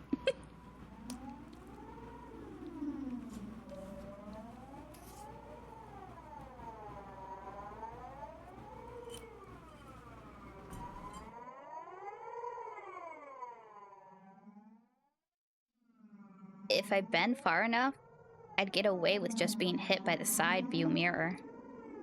As soon as the thought crossed my mind, the temporal stasis was shattered by the deafening sound of the van. The side mirror struck my shoulder, sending me spinning off through the air like a top, locked in my contorted position. Kasplash! Sent tumbling through the air, I crashed into the muddy patty by the side of the road. My entire body was soiled and drenched. But the choice I had made in that instant was unmistakably for the best. I was covered in mud, but when the alternative was being hit by the car, it was the closest I could be to being unscathed. Rising out from the patty, I had enough in me to glare over at the stopped van and yell profanities at the driver. I'm not sure if he was able to see me, but the van sped off suddenly. Wait, damn it! This was what they call a hit and run, wasn't it? I couldn't help but continue yelling out profanities. The disgrace from being covered... Wow. The disgrace from being covered in mud hurt me more than any physical wounds. Oh no, you're so dirty. Poor you. I slogged through the muddy paddy and made my way back onto the road. This is a crime, goddammit. Shit, I'll track you down and sue you. If I go looking for a van, I'm sure to find it in this little village. The path I was on had rice paddies on either side, and it had become so narrow that one car could barely fit through. It wasn't a place you could tear full speed down in a car, let alone pass by pedestrians. Not only was it a narrow road, but the car just now was closer to my part of the road than the other when it went past me. Even as I cursed, I was desperately trying to suppress the dark cloud roiling up within me. Well, you're being targeted, homie. This wasn't just a hit and run. That car just now was trying to run me over, wasn't it? Thinking back, I did feel like there had been a car creeping up on me slowly for a while. That's right. As soon as I parted ways with that person taking a walk, I had that feeling the whole time. If it had happened to pass me, then it had no shortage of chances. Oh, if it had wanted. Shh, pretend I said the right word. 5 points? 5 points what? Oh, for him being hit? That's all he is? I mean, that's fair. He was a rarely easy target. Normally, I would have felt suspicious and turned around sooner. But I was lost in thought, and now was kicking myself for not realizing it was there sooner. Yeah, he could have parried it. Ugh, he was too slow.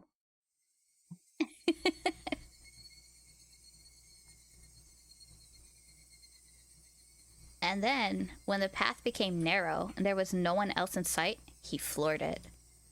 If I had hesitated for even a moment, the result would have been no laughing matter.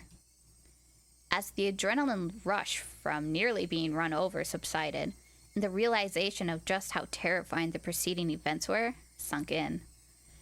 There was no doubt about it. That van was intentionally trying to hit me. A cold, vicious sweat swept from my scalp and slid down my back before dribbling off. I struggled to avoid falling into a panic. There was still the possibility that this was really just an accident. No, you keep questioning yourself. Calm down, Kiichi. But also don't be so naive, Kiichi. Being that lax will get you killed next time. I have perfectly dodged. Yes, parry then counterattack. Maybe like with a Gordon. You need to always be on your toes. Don't give them any openings. If my enemy was really out to kill me, then next time they would use a more reliable method, like stabbing or poison, and all that. So what's your favorite way of murder, guys?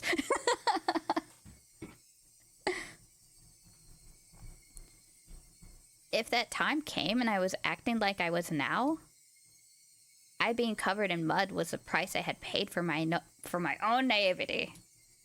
Covered in mud, but without injury. Not even a sprain. I guess this is what you would call the silver lining? I began walking again, this time cautiously. I wouldn't even show a hint of carelessness. I had suspected only Reina and the others up until now. No, it was because I had suspected them that I had believed there were no other enemies. Oishi-san had said so, didn't he? There was the possibility that all the families of the village were involved. Was I really mirrored so deeply in the situation that I had no choice but to try and carry on as usual?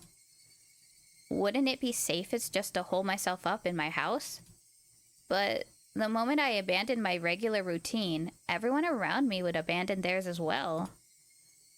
That was just too horrifying of a thought.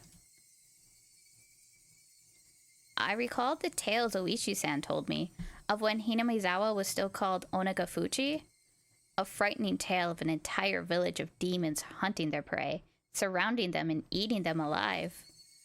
One must not interfere with the demons. One must pretend not to see it. The enemy were numerous, all the village families. The villagers, with their unwavering faith in the curse, would do nothing to help me. The strong, sudden flash of sunshine made me slightly dizzy. Oh, you're gonna interfere with the demons? They might eat you. Oh, I understand. Ooh, are you gonna eat them back? I had no idea what was going on anymore. When I suspected it was the work of man, I would catch a glimpse of Oyashiro-sama's curse.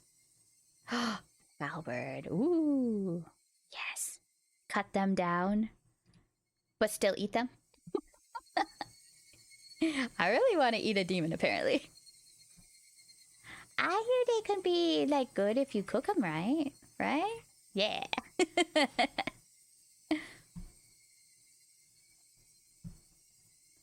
And when I suspected it was Oyashiro-sama's curse, someone would poke their head out. What was Wow. What fresh? Oh, that was right. Wow, I can read. Who knew? What was coincidence? What was intentional? Who was my enemy? Who was just a bystander? No, what I really, truly wanted to know was, how did I end up with the proverbial bullseye painted on my back? Eventually, an answer in a form I could understand will appear. I don't care when that will happen, because until then, I cannot die. That alone fueled my resolve to fight and will keep me alive. Yeah, Kiichi. Finally get it together. Stay alive. Or something, I guess. I remembered seeing the metal bat in the gym's storage shed. But there was a padlock on the door bearing my entry. At the very least, I wanted to get my hands on it before everyone else arrived at school.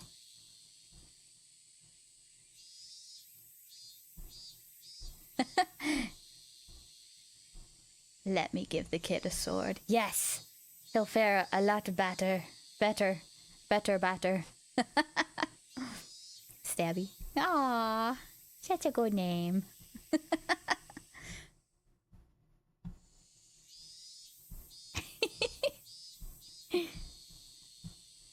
It's like when those big old doggies have like pumpkin names.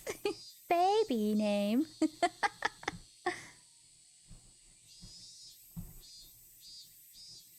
I circled around the school grounds impatiently.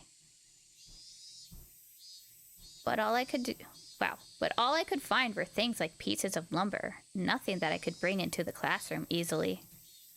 Then I had an epiphany. I should search inside the classroom. If it was something in the classroom to begin with, then there wouldn't be a problem. I could tell that everyone's indoor shoes were still in their lockers. Good thing I came early. Nobody else was here yet. I wondered, what could I find in the classroom? I didn't think I could find an especially effective weapon like a bat. But it couldn't be helped at this point. Until the gym's storage shed was open, I needed to find a substitute. A lingering hint of naivety whispered that there was no way I'd be attacked at school. But such soft ideas would no longer protect me. To think that they were slowly making their way into parts of my life that I had once thought impenetrable. No, no one got the huntail. I don't even know what that looks like. In the worst case, my own house might not be safe anymore. That was an incredibly frightening thought. But I believe that not considering the worst case scenario would have been even more frightening. Anyways, I will survive. So long as I lived, then I will definitely defiantly, definitely, whatever, same word, be able to escape this labyrinth of nonsense. Definitely. My exploration of the classroom came to an impasse. That much was to be expected. There was no way there would be anything that could be a weapon in the classroom. Now, you can make anything a weapon if you try hard enough. Words so hard. They all mean the same thing too, right? In case of emergency, there's probably nothing I could do but swing my own chair around. See? Chair weapon? My gaze landed on the lockers that had come to be used for personal storage. The locker that Mion used to store her pile of games was among them. There was one for each person in the class, all lined up. Of course, there was one for me as well. Yes, chair good weapon, especially these ones because they have metal. Oh yeah, there's supposed to still be a tracksuit in my locker. Seeing me covered in mud would be strange. I should go change later. But first, I needed a weapon. If one of my classmates came, it would be hard to rummage through all the lockers. I swiftly began opening the lockers one by one. They were mostly just filled with things like gym clothes, personal items, and umbrellas. An umbrella? If I couldn't find anything better, then this would have to be my weapon. Oh, that scene from Another with the umbrella. Yes. Could carry a cane sword.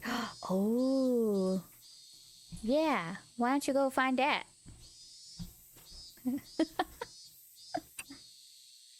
I wonder... Well, he's in a small town, so I'm not sure if he could... Well, no, there's a whole bunch of old people. One of them would have one.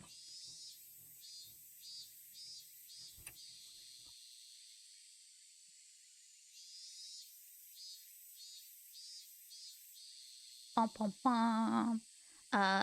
I couldn't find anything better, then this would have to be my weapon. I was about to give up on finding anything decent when I opened a locker that held exactly what I wanted. It was, without a doubt, a metal bat. It was well worn and pretty beaten up, but there was no doubt it was usable. In that locker that reeked of mold, there also hung a baseball uniform. It was probably the locker of a student in a Pee-wee league or something like that. If that was the case, then he'd probably ask for it back. At that time, I could hear the voices of the children scuffling their way noisily in from the hallway. Amongst them, I could make out Rika-chan and Satoko. Whoa. Good morning! My, you're quite early this morning, Kiichi-san. I nonchalantly hid the bat I was holding behind my back. What is with your outfit? You're covered in mud. Yeah, I had a little accident. I'm going to change now, so cut me some slack. With that said, I began taking off my clothes. Satoko began to blush just as I expected her to. Changing in front of a lady. Have you no tact at all? I would think that a lady staring at someone who is changing would be the one lacking in tact. There's no changing room for the boys, so just deal with it. As Satoko feigned in disgust, she went into the hall, still blushing. Conversely, Rika-chan continued to stare at me, preparing to change. If Rika-chan is a lady as well, then I don't think it would be appropriate for you to be watching. I'm not a lady, so it's fine. She deliberately pouted and looked at me with upturned eyes. Uh-oh. Hi, cowboy! How are you? The_daddy_raptor cheered with 6 bits. Thank you. Hi, Raptor! Thanks for the bits! You're so sweet. How have you guys been? We're on chapter 11 of Higurashi.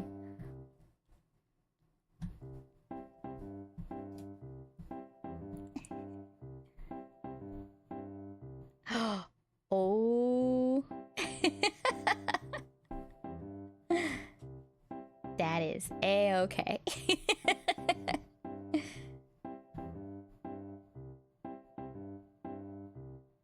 Well, be damned. I hopped on Twitch looking for Cowboy Stream, and here he is. Oh, did I sneak you out of your stream?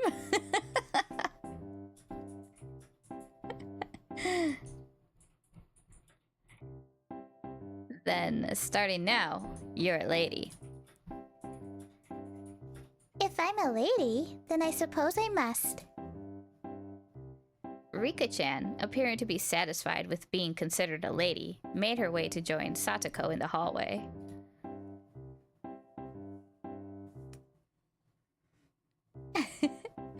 How many that one guy had for push-ups? Oh yeah, what was his final total? You're updating! Oop. Ah, I think that happened to Chan the other night. He was trying to start up a game, but it had an update.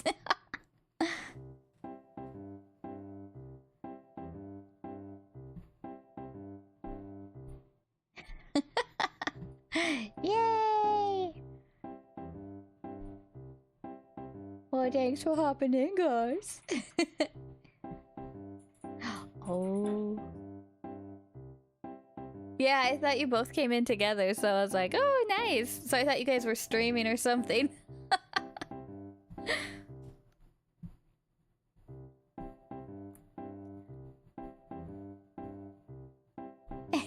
You're on the same wavelength.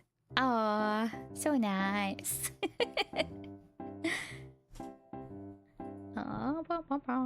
Just as I breathed a sigh of relief, Rika-chan stopped suddenly and turned back towards me. Are you going to start playing basketball?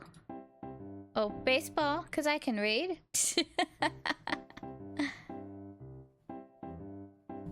Oh. Yay! I'll have to try and catch the Bigfoot game. It looks fun.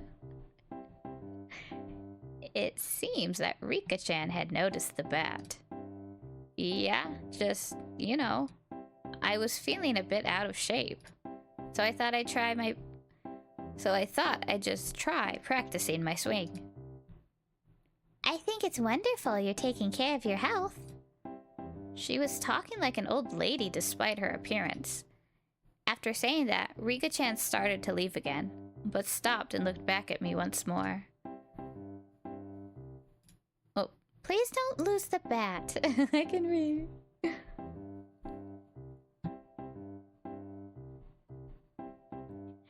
It seems she already knew I took it out of someone's locker.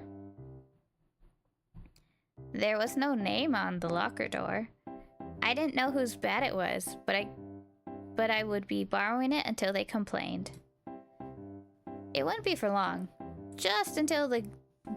Wow, I cannot read. Just until the gym storage shed was opened. After quickly changing into the tracksuit, I checked the time. Drink up, you dehydrated bitch. Oh, thank you for the water. The hydration. I have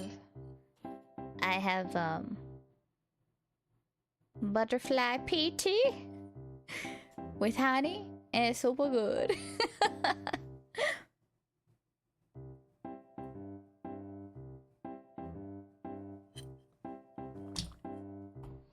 Okay, all watered. And it helps with all the talking. Or reading. Stretch those bones, lazy fuck. Oh, thank you, cowboy. Actually, I haven't moved in a little bit. Other than the squats Zan made me do.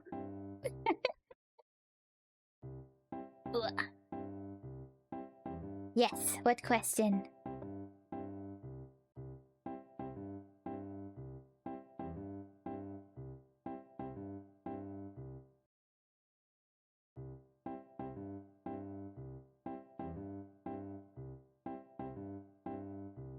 the best kind of activity? Well, I mean, are we talking solo or multi?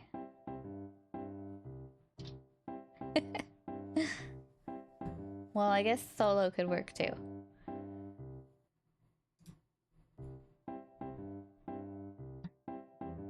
In general. The deed.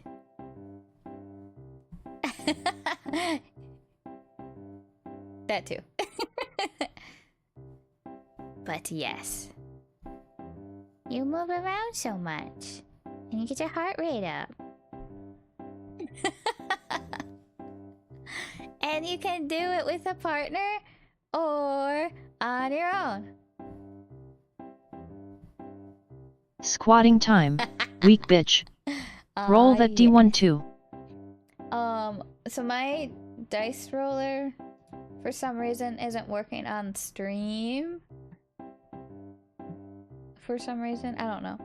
But I will be truthful. Oh. I wish I wasn't truthful. I got a 12.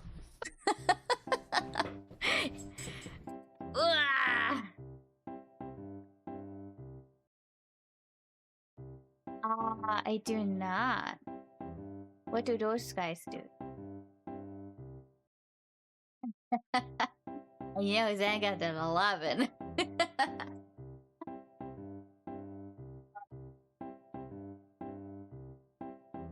Oh, okay. Ah. I'm not smart enough to figure out how to roll one on stream with the command. Oh, okay. Yeah, I'll look more into it. I ended up connecting the DD dice to my Twitch. So when I roll, it appears on stream. And yeah, I was trying to figure out an easier way, but I don't know. I don't want to die. I'll look for it. Yeah, I'll look for the command and stuff. Okay.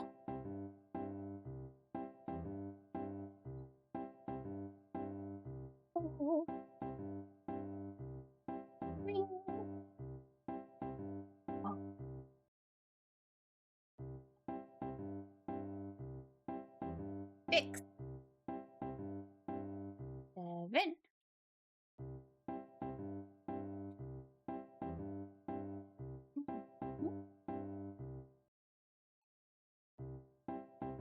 Eleven.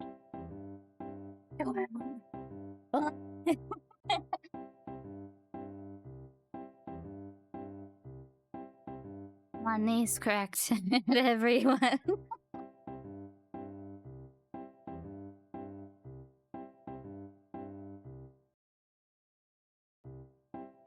Ooh. Okay.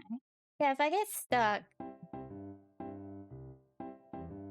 I'll just go bug you. I like trying it like on my own at first just to see if I can learn something, but you know.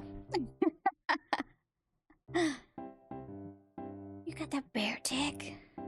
Lucky. Do.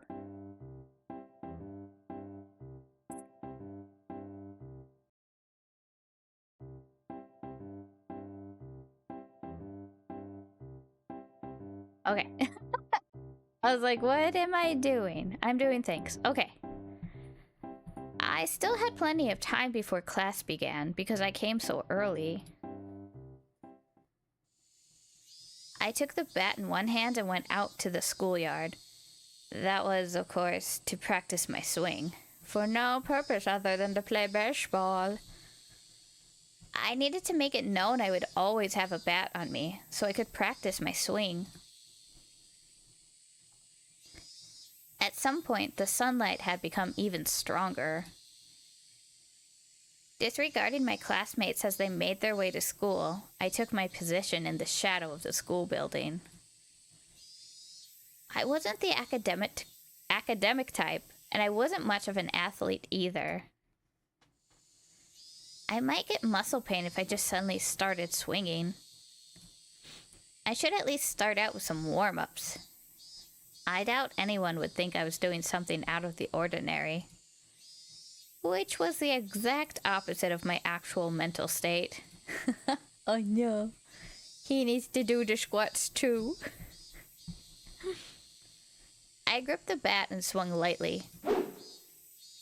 The bat was by no means light. The weight would make it a reliable weapon when I needed it to be. Of course, I could only pray that the moment I needed to use this as a weapon would never come. Just carrying it around could deter attacks against me. At least that's what I hoped for. Oh, he's swinging.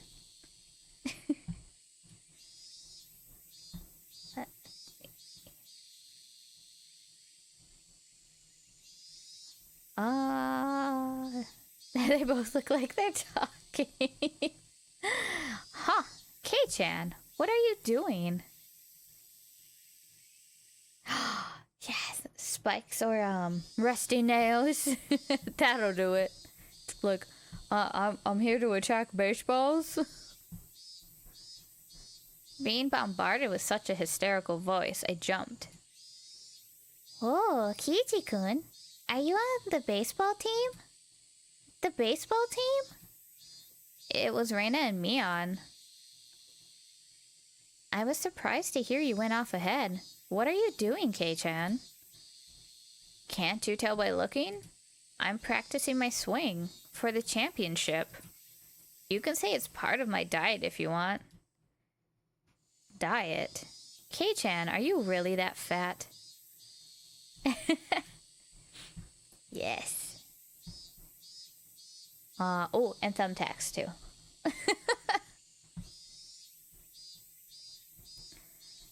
Bet you didn't know, I actually have a beer belly. It's plump and jiggles. Plump and jiggles? Reina, you don't have to imagine some... Oh. Reina, you don't have to imagine something weird like that. To disrupt Reina from imagining something that vulgar, I ruffled her hair messily. Well then, I hope you make it to regionals at least. This old man will cheer you on. Regionally speaking, it seems that Oshima High is pretty strong. They say they're southpaw. Kamita-kun is amazing. Good luck. Oh, that was me. I was doing so good. Seems they've made me out as some kind of local prodigy, but oh well. Well, if I really did make it to the championship, it would be a cinch. After all, I'd be the pitcher and catcher. I'd pitch the ball, then run past that ball I just threw and change over to being the catcher in a burst of super incredible explosive speed. Oh man, he's fast as fuck. I laughed dryly at the ludicrous image. Coming back to my senses, I smashed the bat against the ground. Damn it! What am I laughing at?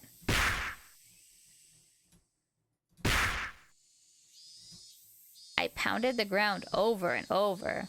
Whoa.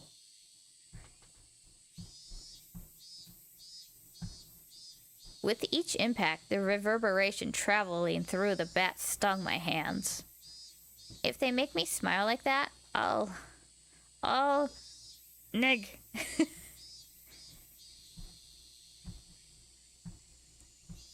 Don't allow anyone close to me. Don't trust anyone. No matter how many times I tell myself that. If they made me smile like that, I'll... Ugh. I already knew quite well that there were demons dwelling in my smiling friends. But I just couldn't believe it. Did that kind of split personality really exist? Like how Reina confessed to the doctor? Were they simply being possessed by Oyashiro-sama? In other words, did a supernatural being like Oyashiro-sama really exist? Was it possessing everyone to try and kill me? Yes. Cause I don't know why.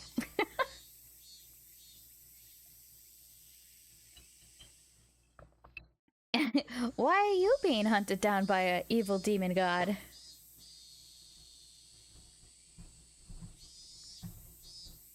I stole his snacks. Yeah, that would be wonderful. If only everyone were actually my friends all along, and everything was all just Oyashiro-sama's fault. You damned fool, Kiichi Maibara. Come on now. I yelled out, drawing out all the power from the pit of my stomach, and raised the bat violently into the air. Stop being so soft! As I screamed out with all my might, I beat the metal bat into the ground over and over. With every impact, my weakness was being beaten down. Smash. Forget. Smash. Don't be soft. Smash. Know your enemy. Smash. Like hell I'd let them kill me. My shoulders heaving up and down from my ragged breathing, I heard the first bell ring just as I calmed down. He's getting so violent.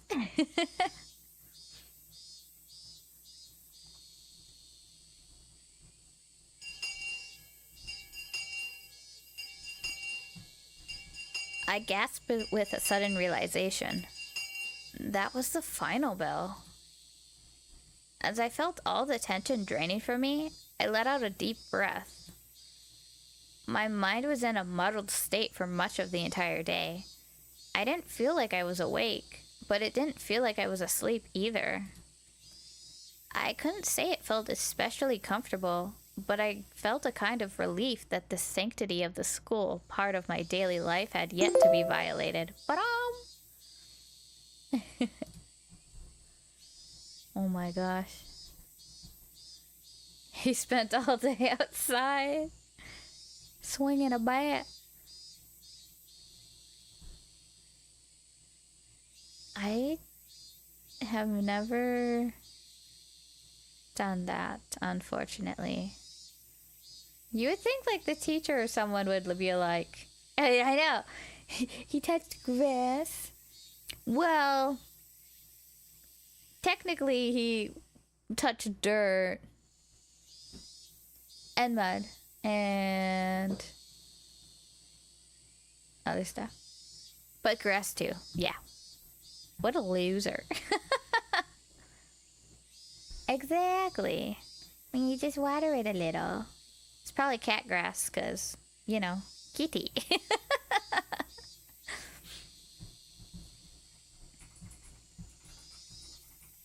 There's always a kitty.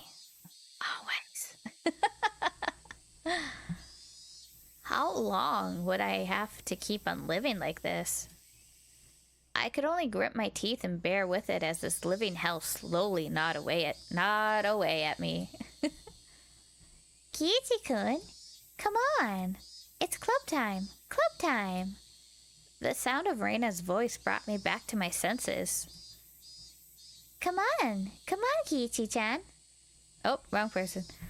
Come on, Kei-chan. Stop spacing out. Your kitty's sleeping on your bed. They're so sweet. What kind of kitty do you have? And their name. We must know the kitty name. Bring your desk. Your desk. Oh, did I miss the quote? No. Nope, they missed it. Everyone was moving their desks together as usual. Yes. That's right, it was happy, fun club time. But I had no intention of taking part. I haphazardly stuffed the contents of my desk into my bag as I prepared to go home. It was a weak-handed gesture to avoid having to actually say, I'll be going home now. Black, gray, striped, and his name is Noah. He's like 8 months old and he's bigger than my 10-year-old. Cute. Oh, give him some pets for me. We got 2 rag dolls, so they're white with some gray, what are they called? Fire points or something? Like the points on their ears and some of their paws and tail are gray. Yes! Show off the kitty! Oh, yeah, they're so cute! Yeah, we have a boy and a girl, and they turned 4 this year, I believe. And one's named Wally, or Walnut, and the other's Bean, because she's a little bean. Though she's a little bit fat, but that's okay. What's this, K-chan? You planning on going home right away again? Mion sounded quite disappointed. I'm just not in the mood. Could you just let me be for a while? The tone of the words that spilled from my mouth matched Mion's disapproving glare. It felt like the air in the room had dried out. Satoko looked like she was about to say something, but perhaps dissuaded by the mood, she swallowed her words and stayed silent. Nobody said a thing. I took that to mean that I could leave if I wanted. But the collective gaze of the 4 of them, like the tiny pins used to mount an insect in a display, held me in place. Reina was the one who cut through the heavy mood. Kiichi-kun, you just didn't like playing with girls, I guess. She said it in such a melancholic tone that it sent a wave of pain racing through my heart. If this pain was going to kill me, I wanted it to be the soft part of me that could still feel pain. I tore at my chest, violently tearing out the pins that held me in place. That's not it at all. I'd only be hurting myself by saying anything more, so I swallowed my words. Cutting things off there, I turned away and exited the classroom. They didn't speak a word to me as I left. Oh. I know! He made Best Girl sad and found out she was kinda sexist. Oops. Beep boop! Hello, Blade! How you doing?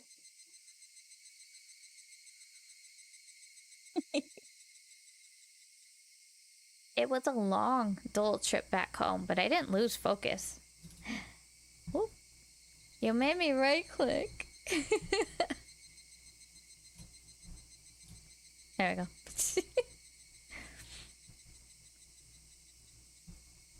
You're not? I'm doing good. We're on chapter 11 of Higurashi now, and there should be one more after this.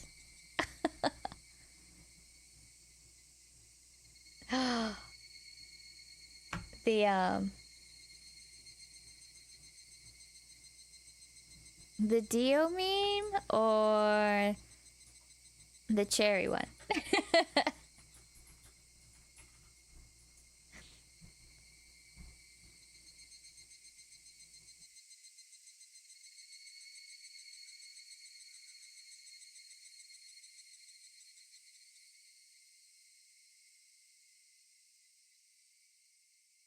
I firmly squeezed the grip of the bat, which was already soggy from sweat. You soggy bats. Realizing that, I wiped it down with my sleeve. if something were to happen, I wouldn't want it to be slippery. The Dion. Yes.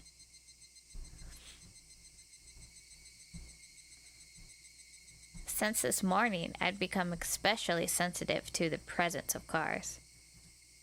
Oh yeah, I sent played the clip, so he kinda didn't miss it.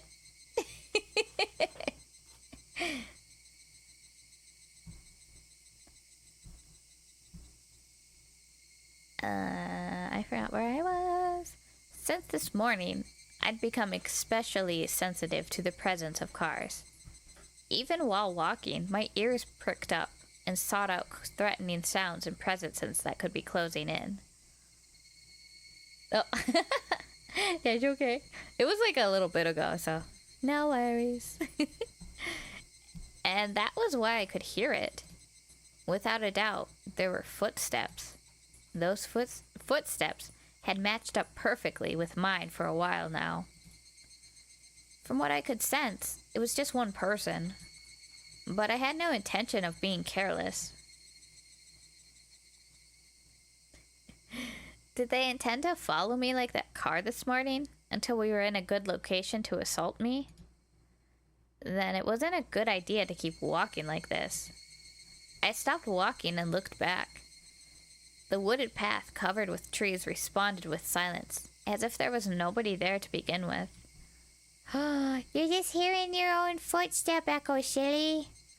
No one's following you. You're paranoid. But I wouldn't be fooled.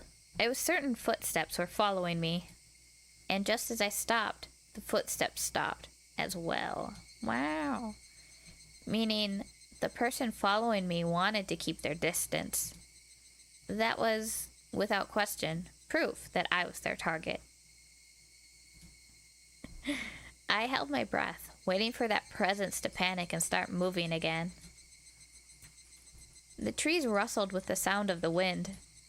The Higurashi also joined in the dissonant chorus, wow, trying to throw my focus into disarray.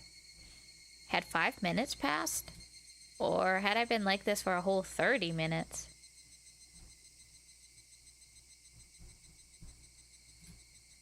It was so hard to breathe that I might have suffocated. It seemed I would be the first one to panic. Without a doubt, he was lurking in the shade of that tree with bated breath. Then, I'd make the first move. I fixed my grip on the bat. I raised it up to my shoulder to be ready to swing it at any time. Hey, I know you're there. With all of my might, I screamed at whoever was hiding in the shade of the trees. But the presence in the shade didn't budge.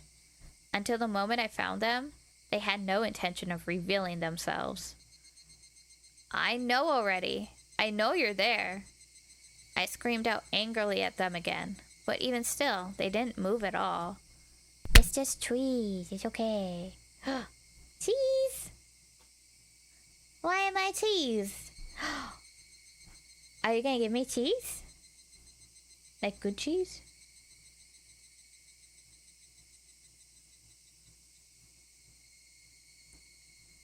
Yes. You owe me cheese.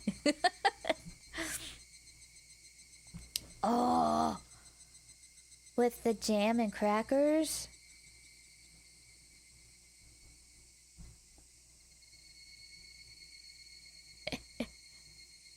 Then I'll go over there myself and get some cheese. With all due vigilance, I approached step by step. Stepping into the tree's shadow, I saw a human figure there. That figure was curled up like a small animal. Reina? When she realized I had found her, her expression softened. She seemed apologetic, but wasn't going to speak a word. Did you have some business with me? I wouldn't accept that silence and screamed the question at her. Not really. It's just, Reina was in a panic with tears welling up in her eyes. But it was obvious that she had been following me. What about Club? Since you're not... I'm not... That shouldn't matter. Don't mind me and just play. But I'm just worried about you. Alright, let's go. Ooh. I want to hear. Your cheese dream.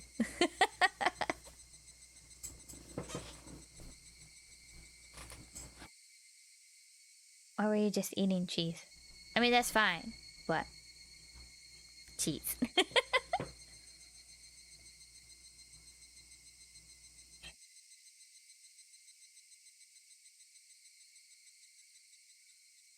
Thinking about how I'd been acting up until now, it wasn't hard to imagine that my behavior could have been perceived as strange.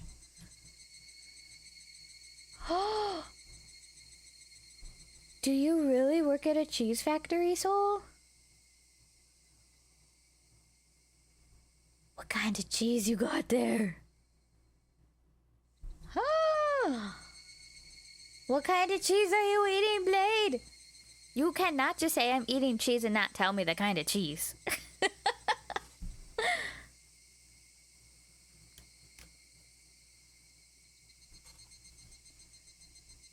So, Reina was concerned. At a quick glance, that's how it would seem. But I wasn't going to let my guard down that easily. Even if that was really the case, she still wouldn't have to do something like try to tail me. A lot of cheese? Smoked cheese, feta, cheddar, Swiss, and more. Oh my god. Do they give you free samples?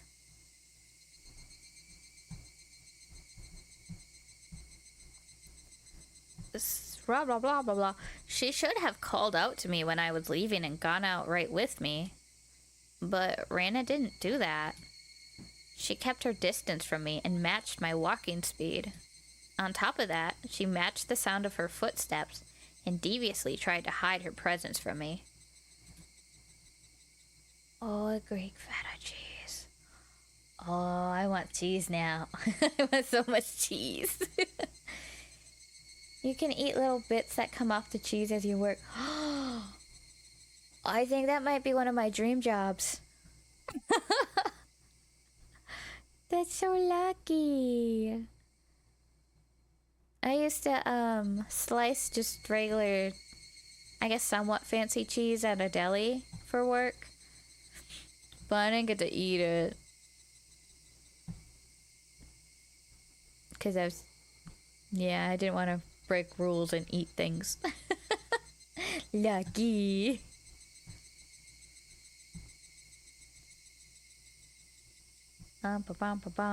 Then, after she realized I noticed she was there, she held her breath as she tried hiding from me. Oh no! You're too tall. Oh my gosh, how is your back? Do you have to bend at all? Or like, slump? She wore a timid expression that would force one to take pity on her. But without a doubt, she was tailing me. Stop following me. How? Still glaring at Reina, I continued walking onwards. After I'd walked for a bit, she ignored my command and began walking again. So I yelled at her once more. I told you not to follow me. But my house is in the same direction. Then walk ahead of me. I'll start walking once I can't see you anymore. I moved out of the way and waved my bat violently to urge her forward. 5'9", everyone else is like 5'5". Oh no! That's funny. like you know. Oh, you have to bend down a little every day. Okay, this is not funny. I'm sorry. They should just get you like a chair so that you match everyone else's height. Then you won't have to hurt your back. I'd like to go home together with you. Making a pitiful expression, she meekly squeaked out the words in a voice that she knew would cut into my heart. That agitated me to no end. I knew it was a lie. If you wanted to go home together, then you should have called out to me. Now you're just blurting out random lies. I'm sorry. I'm sorry. It seemed that the seething anger within me was written all over my face. You got to go back. Thanks for stopping in, Blade. Talk to you later. Bye-bye. Yes, push to get that chair. Just be like, I can still work and sit. Otherwise, you'd be like, if you're not, maybe I get a back injury. Oh, you lean against the wall. Oh yeah, that might be even better.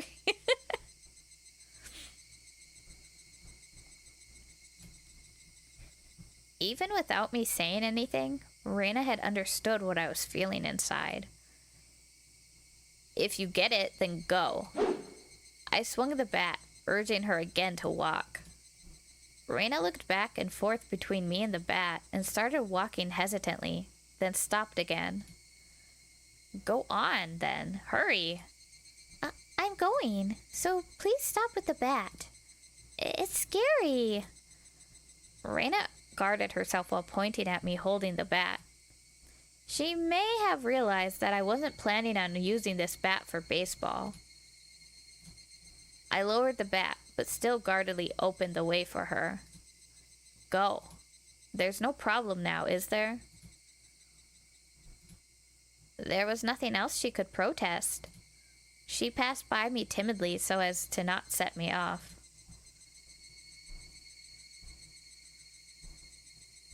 Oh, your back doesn't hurt. More the muscles between your neck and shoulder blades. Oh, no. Oh, yeah, I guess so, because you have to kind of, like, look down, huh?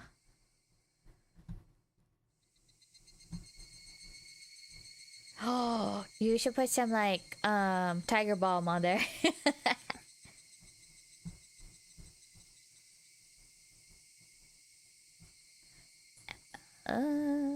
As I watched her pass by, she stopped completely after having barely moved at all.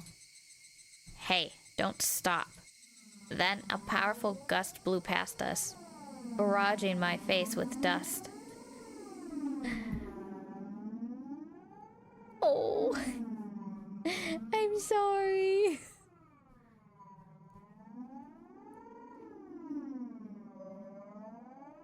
Do you plan on staying there? Well, good. I mean, if it's a good job, it's a good job.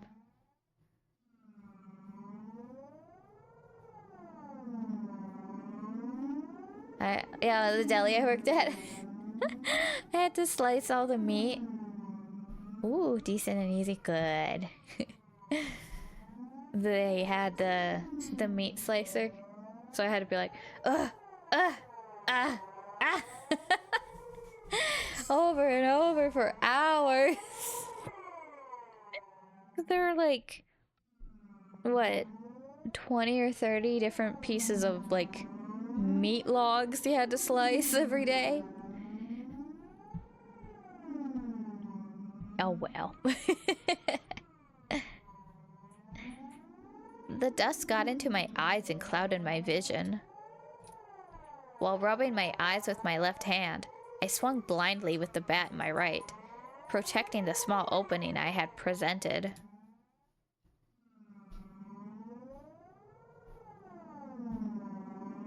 The slicers? Oh, yeah, I know.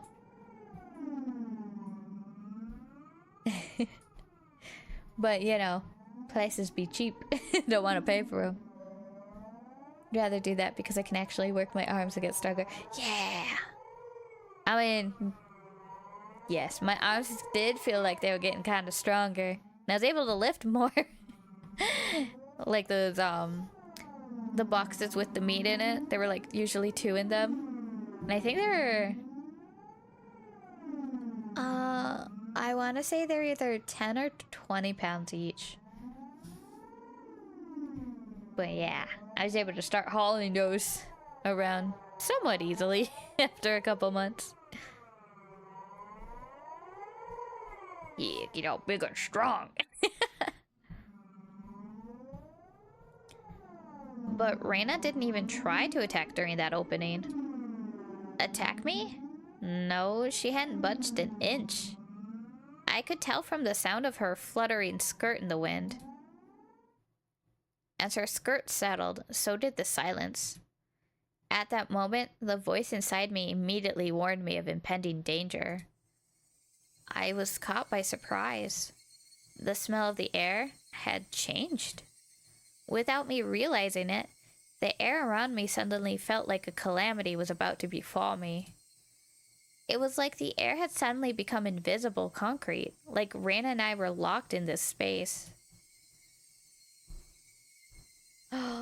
Usually lift 40-pound blocks of cheese. Oh my gosh. I want 40 pounds of cheese. That's pretty... Would that be considered light for you? Because I'm weak. But I don't think I can lift that much anymore. Not for long. Reina didn't move an inch. Also unable to move, I stared at her back. Ooh, I stared at her back. I stared back at her. Thank you. That sounds better. Not yep. I'm sure.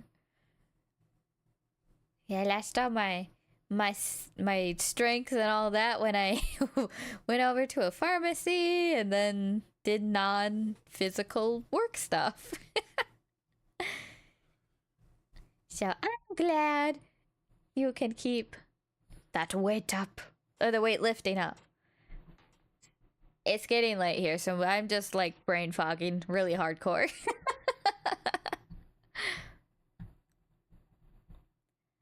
Reina was the first to break the silence.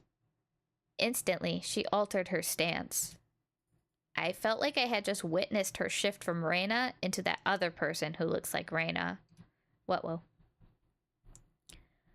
But the voice was one I knew well, which filled me with a kind of bewildering pity. Carelessly, I felt relief upon hearing that pitiful voice. Well, excuse me, but, can I ask you something?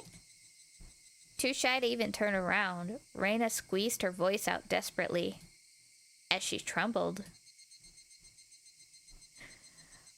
What?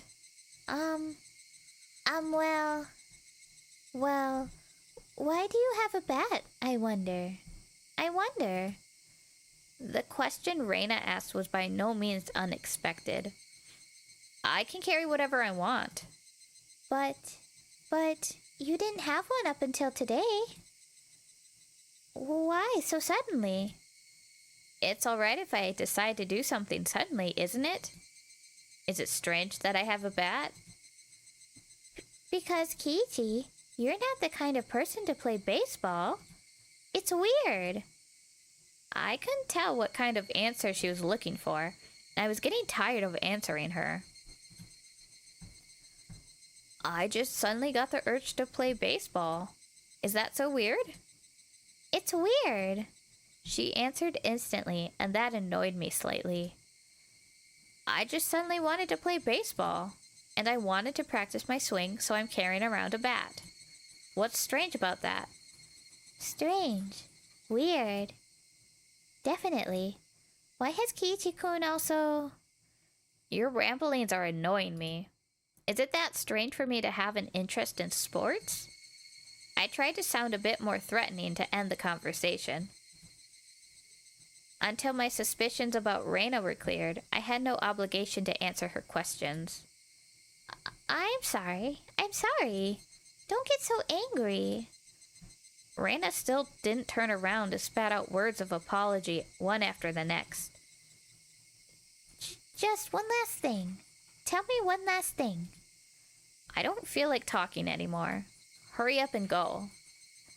I yelled loudly at her, causing her to flinch like she had been struck. Seeing her in such a pathetic state caused my heart to ache sorely. But even though she was afraid, she stubbornly kept herself from moving. Before I was able to threaten her again, Reina asked her final question. Why is that bat the same, too? What did she mean by the bat was the same? I had no idea what she was talking about. What are you saying? I mean, why is even the bat the same? I don't understand what you mean at all. Say it clearly. Even still, Reina didn't turn around. After inhaling deeply, she screamed. I mean, why is even the bat the same as Satoshi-kun's? Satoshi being... Huh? Upon hearing that name out of the blue, I became dumbfounded for a brief moment. Wow. By Satoshi, did she mean the student who transferred out last year? No, that couldn't be.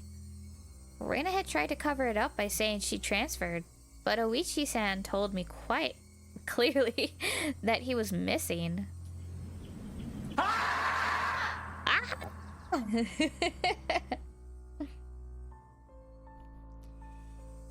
He was the student who sat at my seat up until last year, but was believed to have been demoned away by Oyashiro-sama's curse.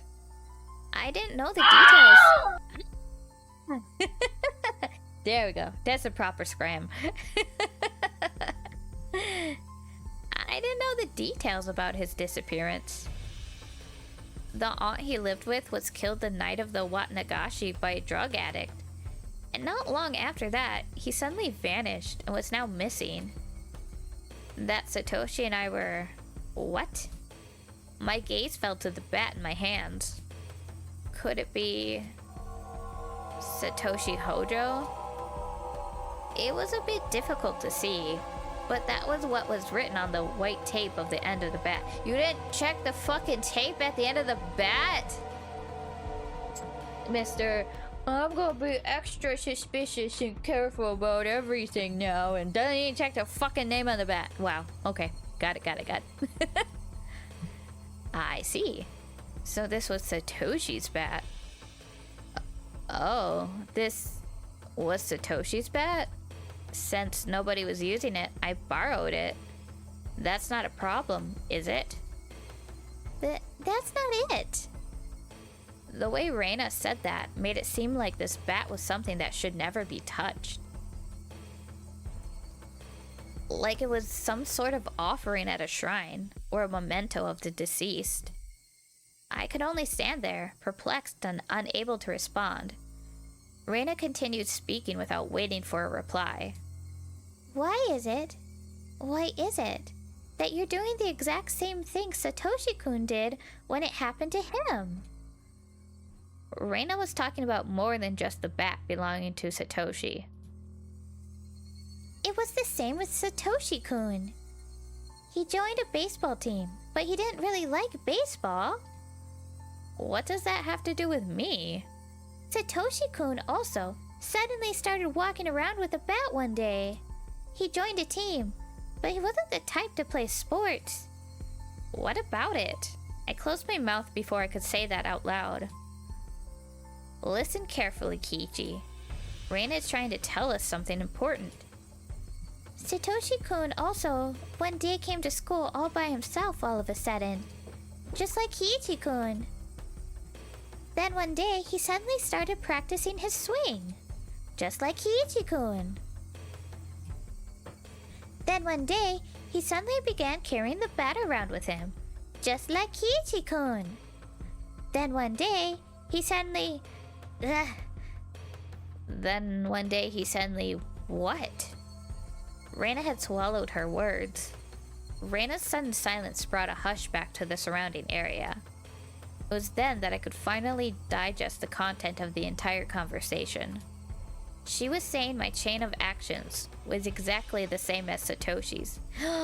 She's being a good girl trying to save Kiichi-kun. Oh, best girl. What was the meaning of this? Up until just now, I'd forgotten all about Satoshi. I had never paid much thought to him in the first place. Do it. Do it. Be best girl. Save him. Not only that, I didn't even know anything of what he'd done. My actions today should have been my own creation, after all the planning I had done. But they had been the exact same as Satoshi's? Then Satoshi... No, more importantly, if both Satoshi and I acted the same, then there was a really good possibility that what happened after would be the same. Reina, that day? What happened to Satoshi?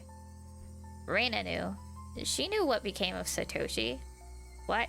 No way. No, forget about what happened to a guy in the past. Reina knew what was going to happen to me. Answer me, Reina. Satoshi, what happened to him? With that, I grabbed Reina's shoulder violently and forcibly turned her around to face me. Whoa. As I faced her, I felt a jolt travel through my entire body. Oh. Best girl still. I told you, Kiichi-kun. It was that person that I didn't know. At least, it definitely wasn't the Reina Ryugu I'd been talking to up until now. She twigged him. The voice just now didn't have a trace of the trembling or emotion that it had before.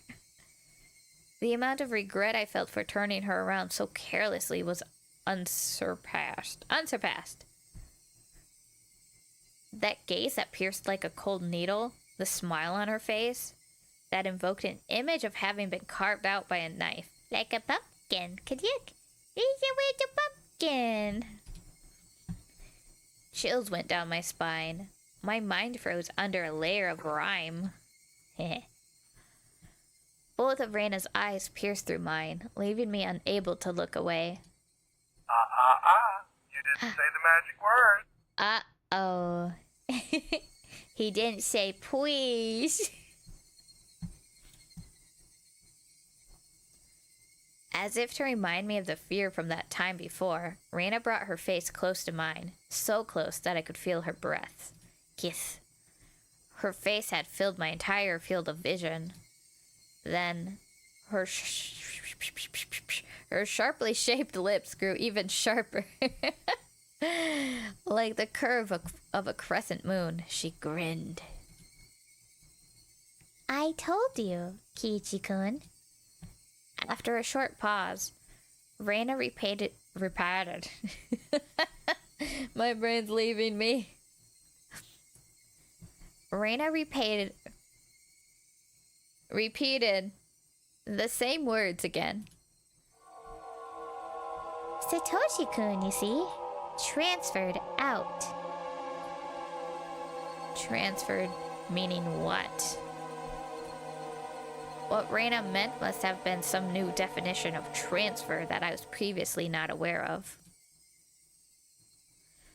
My throat and lips dried up. I couldn't even acknowledge what I had just heard.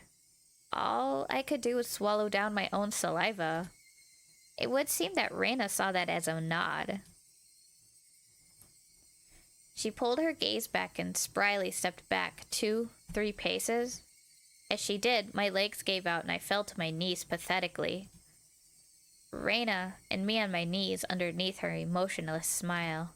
Oh. That had to be a very odd sight indeed. Seeing me in that pathetic state, she neither scoffed at me nor held out her hand. But I could neither stand nor escape with her gaze shooting through my eyes. You added more channel points? What did you add? I want to know. Because I think I have quite a bit saved up, actually.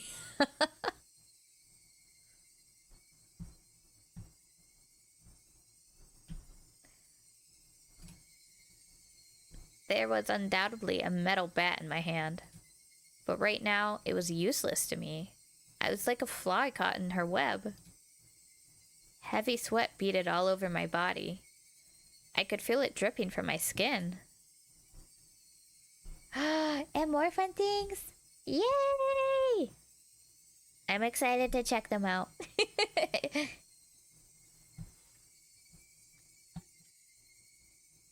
But you won't, will you, Kiichi-kun? Reina finally released me from the cage of time after what felt like an eternity. But her question was missing something important and was incredibly vague. Once again, I swallowed hard, urging her on. Do what? What did she not want me to do? Time people out. Yes! That'll be so fun to use. Vague? Did I say vague? I might have. I don't remember. Words are hard.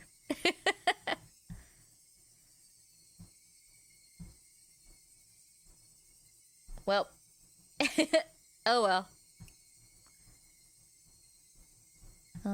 What did she not want me to do? Transfer.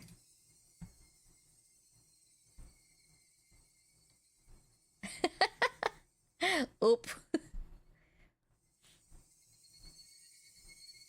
I don't know. They should just like not. Ooh.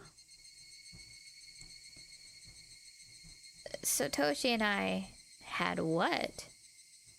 All my well-planned actions throughout the day turned out to have been nothing more than a reenactment of what Satoshi had done. Satoshi, had he really been in the same situation as I was now? The friends he had gotten along with had changed suddenly, and for no reason. At least none that I had noticed, planned to kill him. Then, fearing for his life, and as I am... Yes. I read correct, and I'm like, not correct. But he got a bat to protect himself, and carried it around every day to practice his swing? And then one day, suddenly... he transferred. My blood went cold, causing a prickling sensation to course through my veins. Starting near my heart, it radiated outwards, from the top of my head to the soles of my feet, chilling every part of me without recourse. What did she mean by transfer? What did she mean by transfer? Was Satoshi still at wherever he transferred to? He was the only one who would be able to understand me. Would he be able to tell me why it all ended up like this? More importantly, where did he transfer to? Oh, don't act like you don't know. What did she mean by transfer? What did she mean by transfer? Before I knew it, I was at my front door. The frigid knob was hard to turn. Was nobody home? It wasn't that odd of an occurrence. I reached into my pocket and pulled out the single key attached to my fur seal keychain. Hey, he transferred into his grave. I stepped into the entryway. Just as I was about to take off my shoes, a chill ran down my spine. Someone had entered right behind me. Like a classmate messing around, standing right up against my back. You're kidding, right?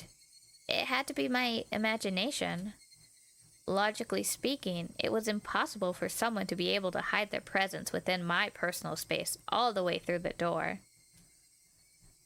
But there was undoubtedly someone behind me. Hey now, Kiichi. How do you know they're there, even though they're behind you? Because I could hear the sound of flowing hair. There's no other person. I'd heard that sound. That was the presence. Because I could hear the sound of them blinking. Oh, blink, blink. Do you hear me blinking, guys? Do you hear it?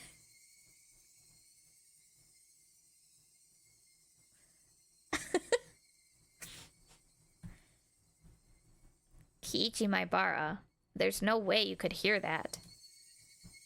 It was mostly instinct than anything else that was warning me of that presence.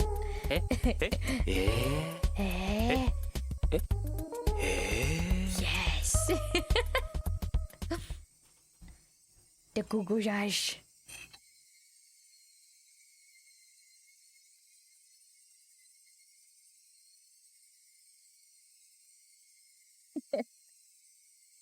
Yes, I hear all the blinkings with the Google eyes. Yay! You heard my sockets. My sockets. Word hard.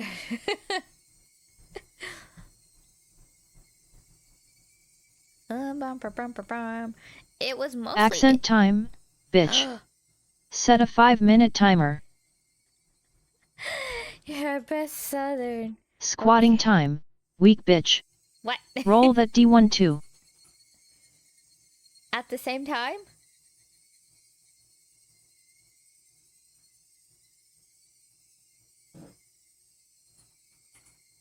Clock. Timer. Yes. Okay. Okay. Let's see our roll. Also.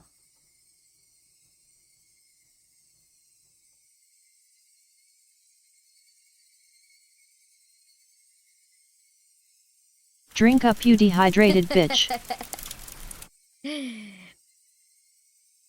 For the water, I will save it for after, because I'll be thirsty. But thank you for the water at least after. The _daddy_raptor cheered with 6 bits. Thank you. Thank you for the bits. I rolled a 4, but I will roll again if you want.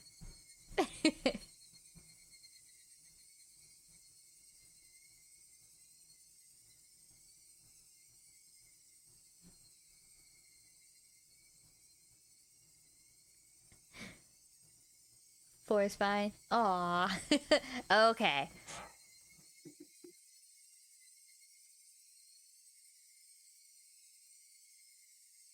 Okay. We're gonna start our 5-minute timer now. Read and squat. Okay. It was mostly in. Hold on, southern. My southern bell. It was mostly instinct than anything else. That was what I can't fuck. Hold on, pause. Let me look up a video. I told you my brain is foggy right now.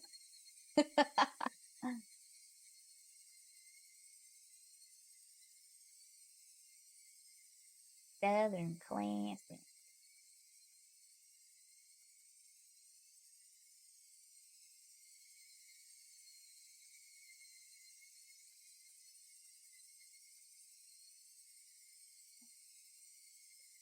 Y'all think I'm country? Listen to my cousin.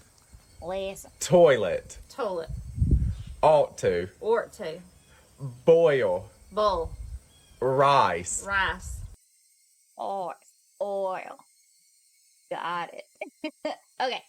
I'll restart the timer. There we go. Okay. It was mostly instinct than anything else that was warning me of that presence.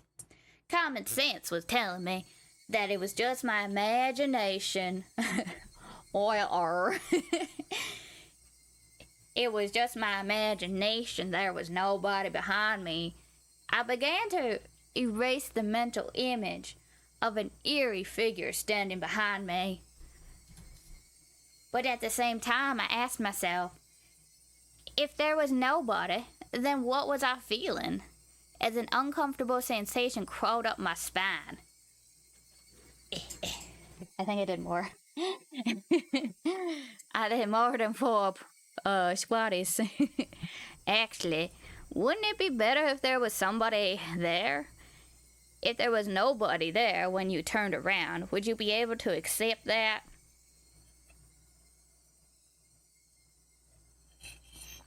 I paused to take a drink.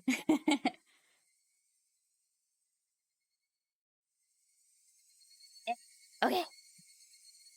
Bum, bum, bum. If there was nobody there when you turned around, would you be able to accept that? I'd be able to answer all those questions just by looking behind me. But I didn't have enough courage to even do that simple task. All right, I could try speaking to them. The person behind me might answer me. It was a random thought. I didn't care how I went about it, just so long as I didn't have to turn around. If I had calmed down and thought about it, I would have known that wouldn't have solved anything. That's the Southern antebellum and inbred Alabama mix. I'm glad I could have something.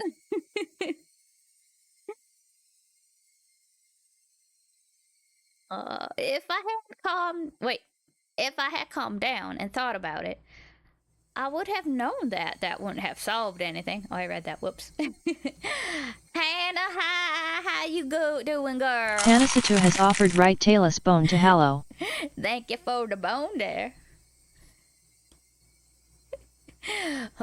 Who is it?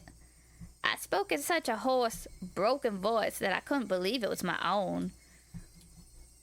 I could almost feel them contemplating the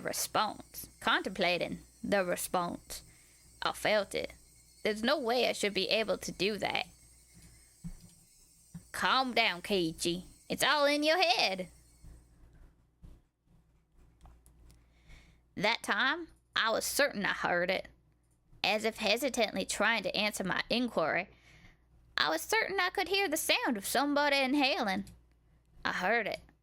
I heard it clearly. It was a girl. A young girl. I didn't know who, but a tiny speck of courage in me, however reckless it was, inspired a primal yet fitting solution to this current predicament. A scram.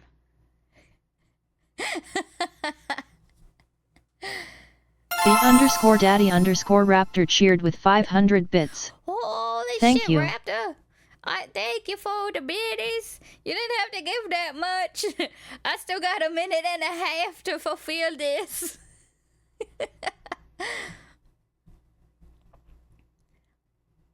And I gotta go the whole 5 minutes. That's the reward. Well, I appreciate ya.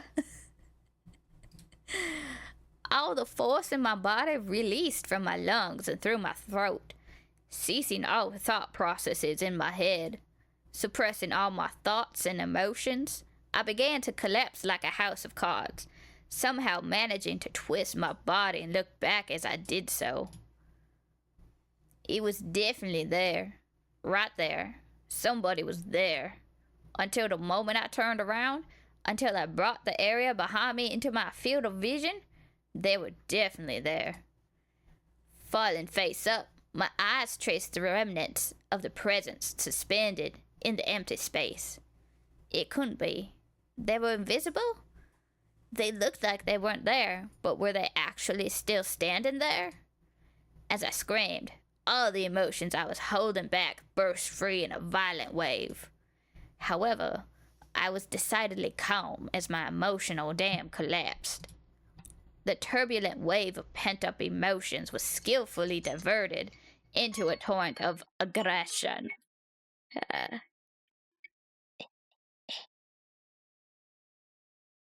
How did it?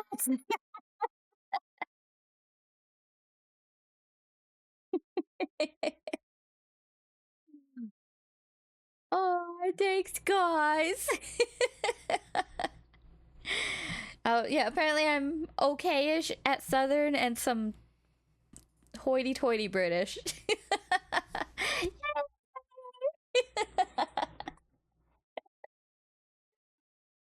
I gotta work on my other ones, though.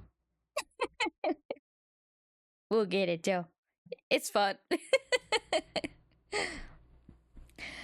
Oh, but how are you doing, Hana? And everyone else, I'll ask again. I hope everyone's doing good.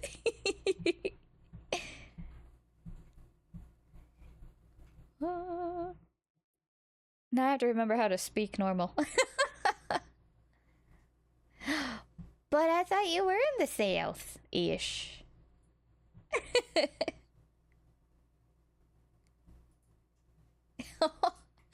Oh. I mean, I have some family in the South, but I only visit like once in a great while. You're sleepy. Oh, I don't feel like you have to stay. Just popping in is so sweet of you, though.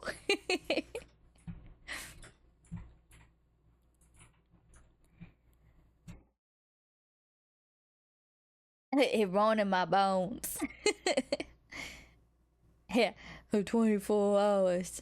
Oh, night. Oh, night.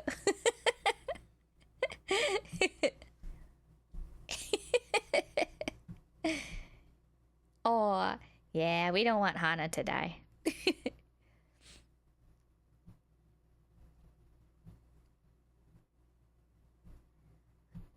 Antebellum is something if you're not exposed to, you won't hardly ever pick up. Oh.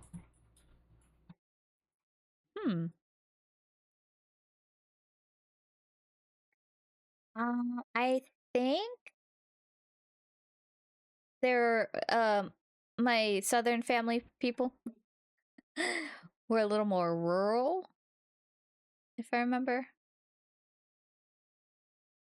I told you. When we get to like 100 followers, we'll play Cult of the Lamb and try to do a 24. Oh, no, wait. 100 is 12 hours. Shh.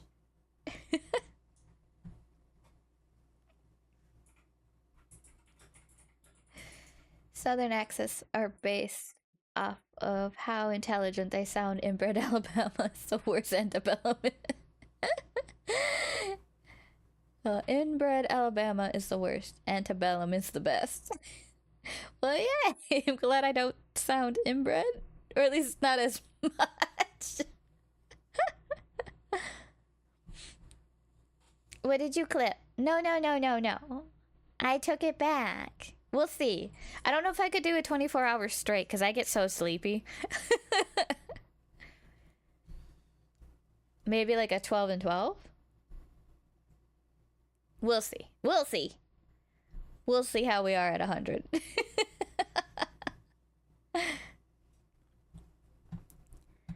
In my state of heightened lucidity, I entrusted my body to the Fury.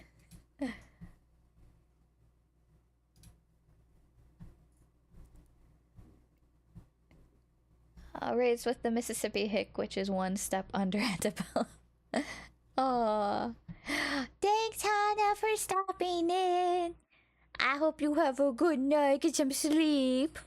Mwah, mwah, mwah.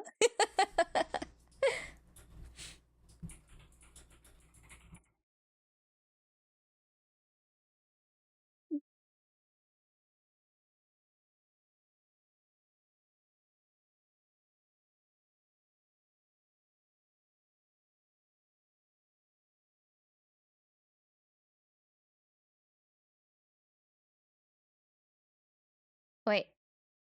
Hick is one step under antebellum. Oh, yeah. Okay. Comprehension's not my thing right now.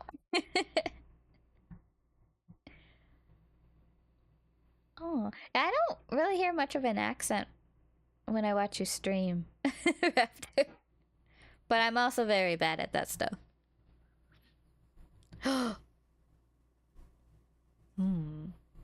Suspicious. No, just kidding.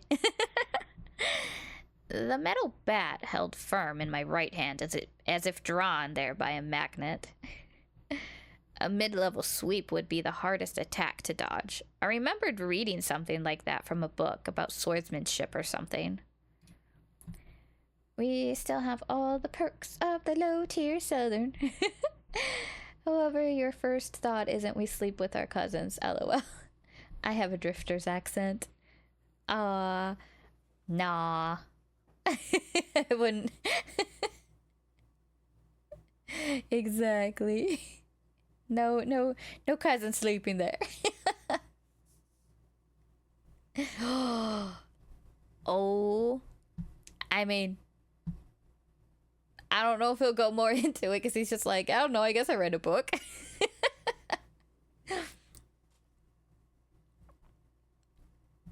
You confused all of... Wow, you confused all the Wisconsin folk. Oh, yeah, I haven't really been in Wisconsin. Or like once or twice, I think. So, we're state borders.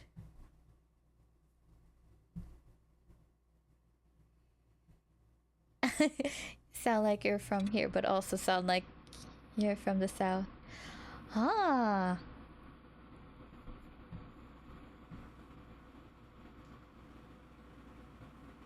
I have no clue.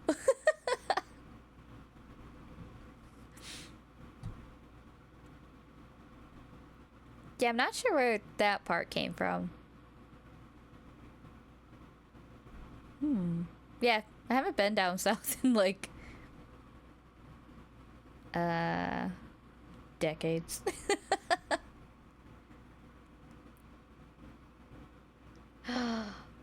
Oh, we were told that often. I lived in Eau Claire for a year before I moved back to Mississippi.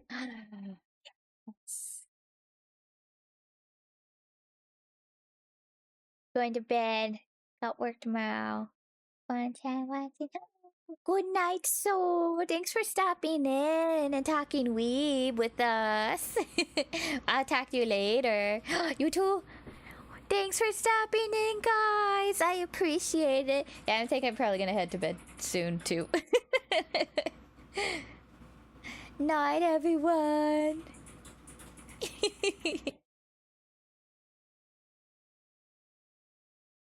The_daddy_raptor cheered with 25 bits. Oh, Thank you. oh my gosh. You're too nice to me. Become a true weeb and get katana. Thank you, Raptor. I had a it wasn't a katana, but it was like the triple swords that are varying sizes. I forget what they're called, like a really long time ago.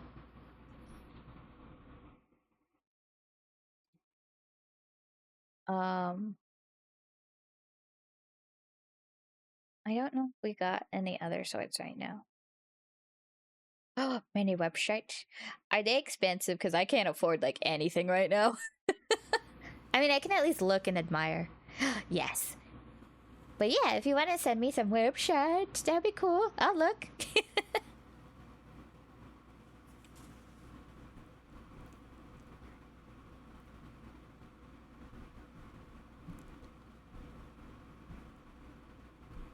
Oh, okay. That's not too bad. Yes.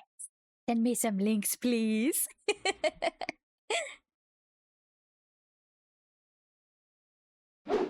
Oh, I clicked. I think he said, rah. I brandished my wow. I brandished my will to fight. The after image of that amygdala. What's hard? Yes, whenever you have time, totally.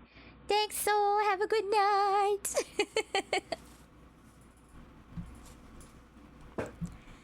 The aftermath of that amalgamation of metal flashed as it swung from left to right, beating against the entryway.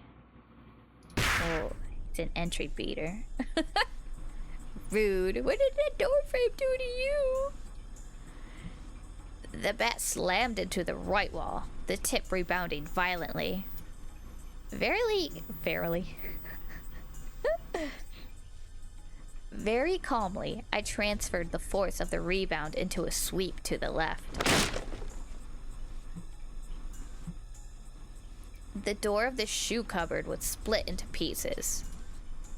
Those two swings whiffed through empty space, but they seemed to have a great psychological impact on the enemy. Uh-oh. I could feel the panic emanating from that space. I think he's going crazy, guys. The attack wasn't the only thing required. He's drinking poisoned water. Mushroom water. I extracted the bat from the cupboard it was embedded in and screamed as I spun my entire body around in a large arc.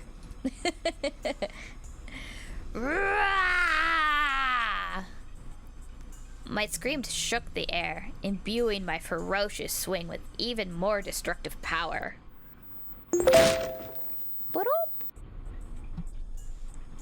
Crack!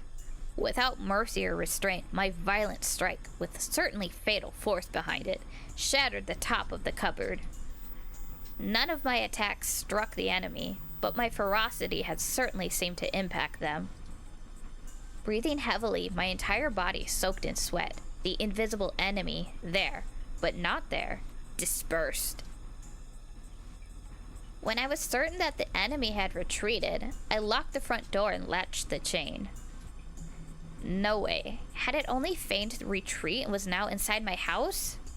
Once again, I channeled my aggression and searched the house for the presence. But it was gone. I had succeeded in fending it off. At that moment, the tension drained from my body, and I let out a deep sigh of relief. All of the emotions I've been holding back chaotically emerged together and began to flood out. A hodgepodge of fear, accomplishment, and disbelief all mixed together and began to flow through my body. Unable to deal with each individual feeling, I beat them all back with the strongest: exhaustion. I get so strong when I get exhausted. Even in this moment, I remained composed. After checking that all the doors throughout the house were locked, I went up to my room on the second floor and closed the curtains. I straightened my back and tilted my head back a little. After clearing my mind of all my idle thoughts, I managed to calm down even more. What was that at the front door? There was definitely something there. Thinking about it, maybe it was just an apparition. I dreamt up in my confused state, but I really didn't think that was the case. Calm down, Kichi Maibara. Compose yourself. But no matter how calmly I thought about it, what just happened wasn't a figment of my imagination. Are you gonna get that rock ruff? You better. It was obviously a supernatural phenomenon, and without a doubt, something was behind me. It wasn't some sort of illusion. I saw amidst... Oh no, not that word again. I saw amidst my confusion and disorientation. Oh, believe in the heart of the ball. Proof? I had just one piece. When I asked, "Who is it?" they inhaled as if they were about to answer. That sound had clearly reached my ears. The situation I was in right now was still unclear. Either I'd been possessed by the supernatural phenomenon known as Oyashiro-sama's curse, or this was a ruse by the villagers who believed in it and were imitating it. Either way, their motives were unclear. The roundabout way it had been done was also still a mystery. If it was perpetrating... Whoops. Words. If it was perpetrated by humans, that would mean admitting that it was Reina and the rest of them doing it. But it would be solvable. Oishi-san and the rest of the police would surely arrest my enemy. But if it was a manifestation of Oyashiro-sama's curse, I wondered what would happen. Boop. Did you get it? No! I'm sorry. Try harder next time, Stan.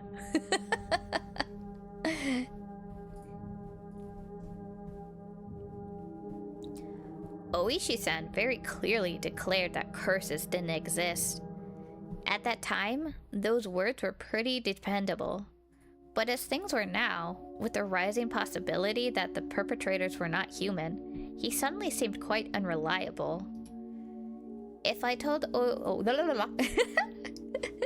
If I told Oishi-san this was the work of Oyashiro-sama's curse, what would happen? I couldn't imagine his reaction, but it would go without question that a void would expand rapidly between myself and Oishi-san. With me having so few allies to begin with, and not being able to confidently declare whether or not this was a curse or not, there was no merit to doing that. I'd better keep the facts of what just happened at the doorway to myself. Ooh, it would be better if I didn't add what happened here to the memo behind the clock. Zan, do you think he's going crazy, or do you think there was something there? Woo!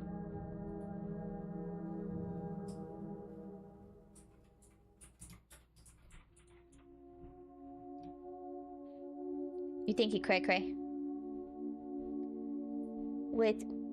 So you think it's like... But what about all the murders every year? Well, I guess that could have made him cray-cray thinking that something's out there. Okay, I feel you.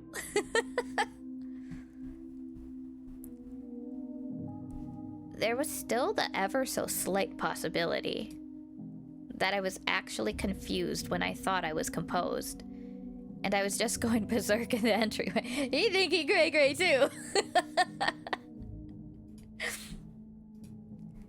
How wonderful would that be if that was really what happened? I would be able to refute Oyashiro-sama's curse. Oh, yeah, I don't know if I would want everything I thought that was happening to be me thinking I was crazy, or that it was like some sort of paranormal thing. I don't know. I almost feel like going crazy would be worse.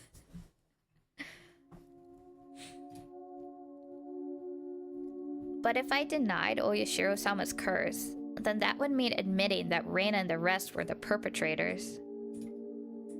If I said that Reina and the rest weren't the perpetrators, then that would mean believing in Oyashiro-sama's curse. By denying both of those, I would be admitting that I myself was losing it. Urban legends go hard. They sure do. Do you have a favorite urban legend?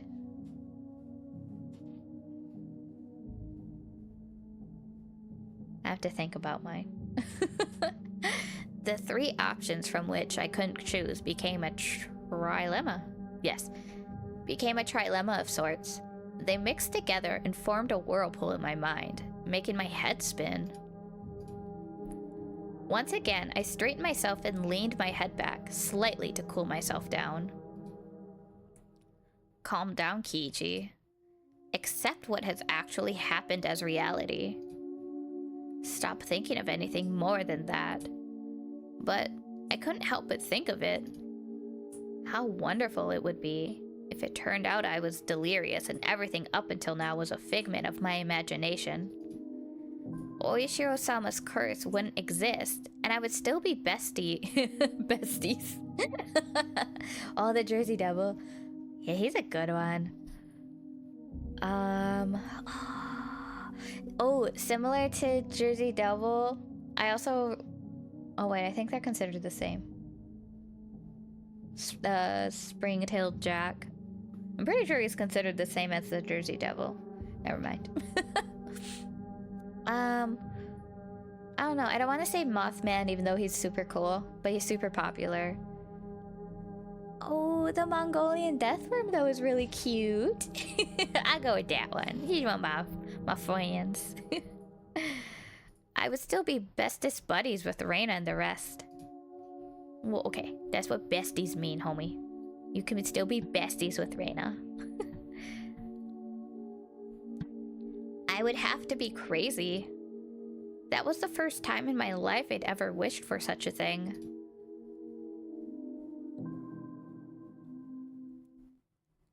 Wow. Oh god. The phone scared me. Because at first I was like, we don't have a phone.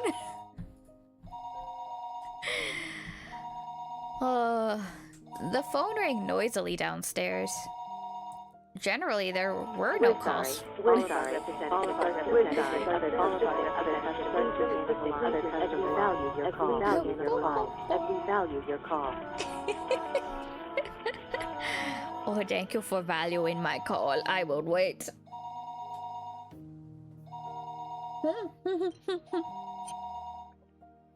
It's just like in Fatal Frame where I ignored a phone call.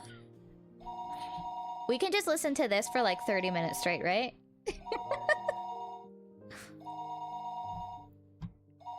The phone rang noisily downstairs. Generally, there were no calls for me, so I never really answered the phone much. But since my parents weren't here, I had no choice. I squirmed off the bed and went downstairs. Ah man, 30 minutes too quick. Hello? This is the Maibara residence. Kiichi, this is Mom. I intuitively Word hard. I intuitively had a bad feeling about this. It was because I thought she was going to ask me to go out and buy some things. So I took the initiative. What? I don't mind having instant noodles for dinner. There's still a lot of them. The other day, we went out as a family and bought a whole case of cup noodles.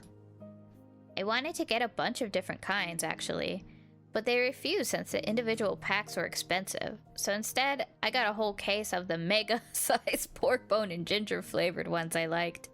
Ooh, that does sound really good. Oh, I really want, the Mai noodles and make a cheap pho version. Xanis, do that, okay? Make some cheap pho.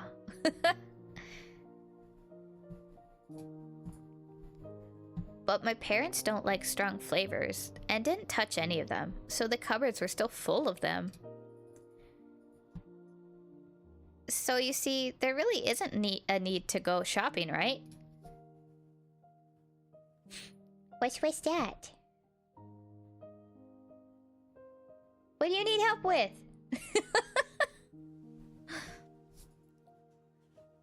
Kiichi, I'm not asking you to go shopping. Both Mommy and Daddy have to go to Tokyo right now because of work. Huh? Right now? This was really abrupt. No, we're already here. We left this afternoon. I didn't bother to leave a note for my son or anything. No salt. Oh. Okay. We'll make a cheap version with, salt-free broth then. How about that? We'll just use noodles. It's quite a distance to Tokyo from Hinamizawa. Gunning at full speed down the highway would still take 6 hours. Oh. Dad has a license, but since he doesn't like the highway, they likely took the train. It would have been... Oh my god. It would have taken even longer.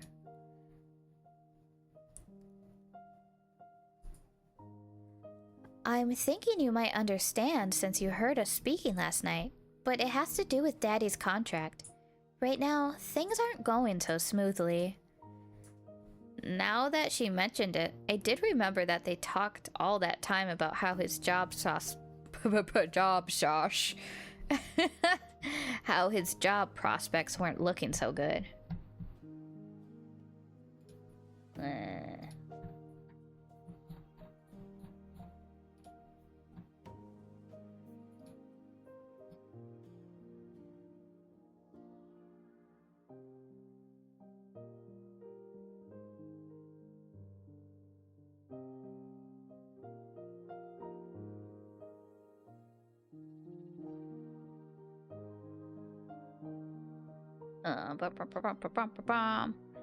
all that time about how his job prospects weren't looking so good. Daddy is really sensitive about things like this, so if we leave things as they are, it will affect his work.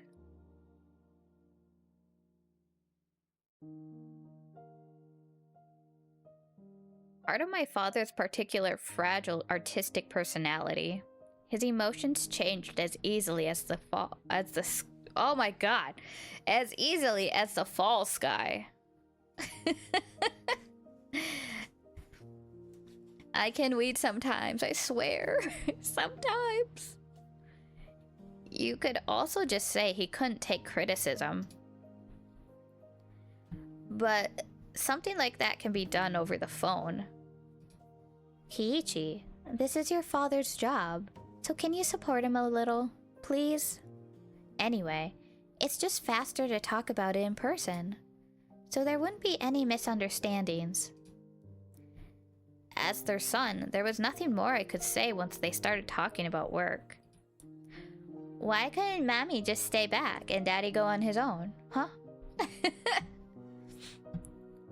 So, we'll be back tomorrow. Oh, that's Mom. So, we'll be back tomorrow night. Kiichi, will you be fine on your own? It's not like I'll die or anything. Kiichi, you shouldn't speak so lightly of dying. If there's something troubling you, just talk to us. I believe Mommy will be able to help out. Oh, Mommy, help me. Yesterday I did bring up if I died, rather abruptly, so I suppose they were a little worried. Yet they still laughed, or at least both of them did. What lovely parents. But really, I was more depressed by the fact that nothing would be solved by telling them. But I didn't plan on dying. At least, not while I But at least not while I still knew nothing. I would never allow it. I won't die. I won't. I'll survive even if I have to gnaw my leg off.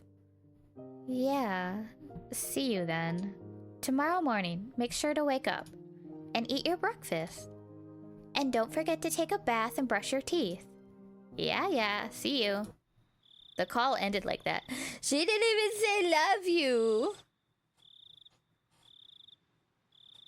Dang. Sometimes my parents went off to Tokyo for business meetings. But Tokyo was far away. They normally did things by phone. The times they did go were normally planned out in advance. It never happened this suddenly. Exactly, that's what I'm saying. I couldn't say that those circumstances didn't feel strange, or rather, unnatural. Anyway, I only needed to recognize the reality of the situation. That tonight, I was the only one in the house. That when my parents came back from work, I'd be gone. Missing. Vanished. Looking back on the series of events of the previous 5 years involving Oyashiro-sama's curse, it wouldn't seem that strange at all. Come to think of it, it was getting pretty late. I didn't think it was good that the only light on in the whole house was from my room on the second floor. It was the same as broadcasting to the enemy that my parents were gone, and this was their chance. First, I ran to the living room, flicked on the lights, and turned the TV on to a reassuring volume. Next was the study. I similarly turned on the lights and some music. With this, from the outside, it would look like my parents were here. You didn't get the gothita? But it's so cute!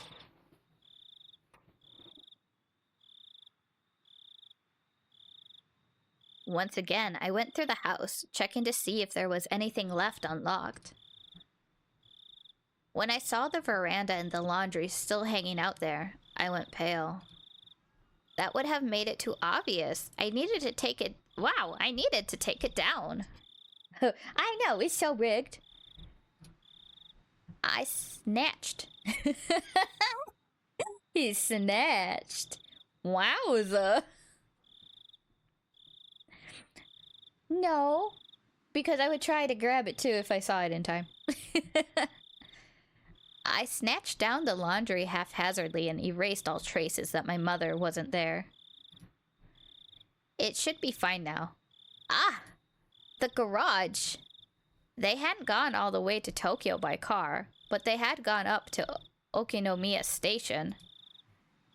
The garage was empty, wide open, and in plain sight. This was not good. They didn't close the garage door?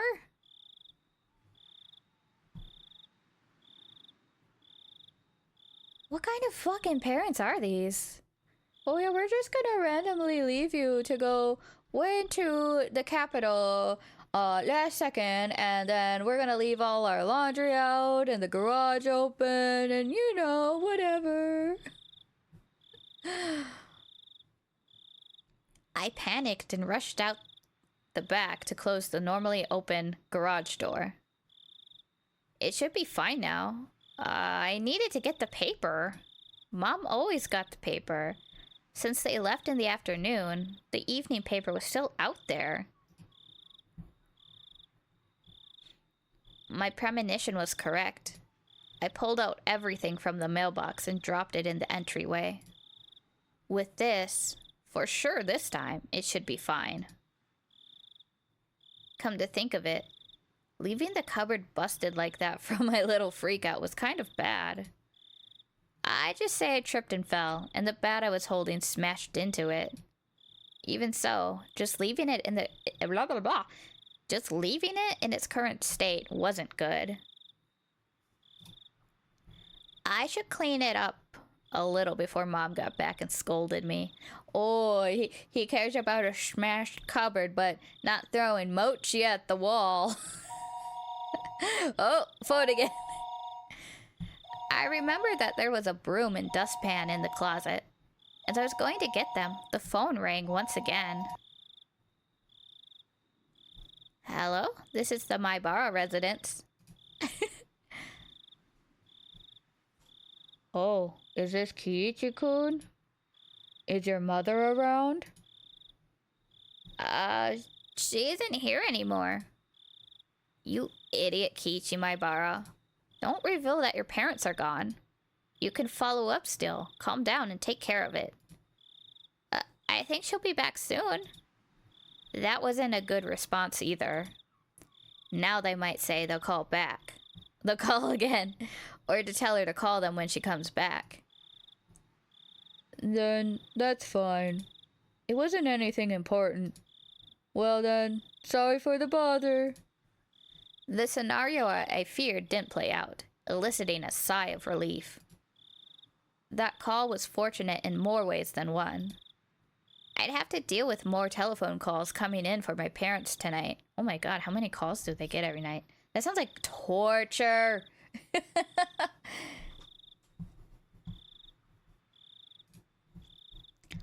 I was somehow able to deal with the phone call just now, but I couldn't continue to rely on such poor improvisation. I needed to make up a good story to explain that my parents were home, but couldn't answer the phone at the moment. Or, hear me out, you just unplug the phone. They're influencers. The parents. Oh my god, yes. Daddy is he's an art influencer. And then mom's a stay-at-home, one of those mom talkers.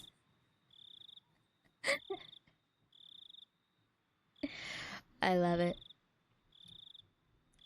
They were making tempura and couldn't step away right now. That wasn't good enough. Oh man. They were sick and went to bed because they weren't feeling well. Was that going to be safe enough? Oh god. I was thinking about it on the way back to my room when the phone rang once more. It was like they were calling because they knew I was going to lie. I didn't want to pick up, but I knew I had to. They'd suspect my parents weren't here. I should have just taken the phone off the hook under the pretense that I didn't realize that it was. Yes, you should have. You can still do that. But since the phone rang, I had to pick it up. I prepared myself and lifted up the receiver. Hello? I stopped announcing this was the Maibara residence. I had no reason to be kind to someone I didn't know the identity of. But unlike my uncouth voice, the person on the other side sounded goofy and lighthearted. Oh my gosh. Let me see. Oh, okay. It is Oishi. Hello. My apologies for calling so late. This is Oishi from the Okinomiya bookstore. Oishi-san? Is that you, Maibara-san? Good evening. Good to hear you are doing well. Wait just a moment, please. I grabbed the portable handset and rushed up to my room with it. It was the same no matter where I was, since there was no one else home. But I wanted to be in a spot that just felt a little bit safer when speaking on the phone with Oishi-san. Wow, my brain, it's going down hardcore.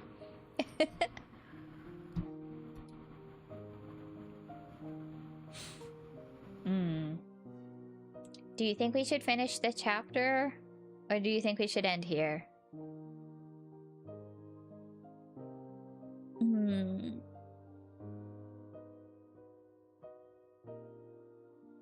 Or not. Wait. Yeah, I might have to save and finish the rest next week. Oh, my brain's not working anymore.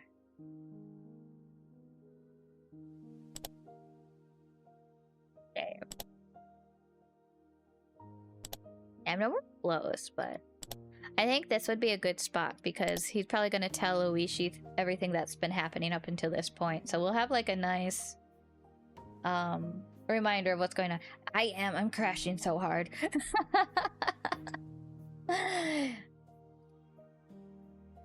Let's see.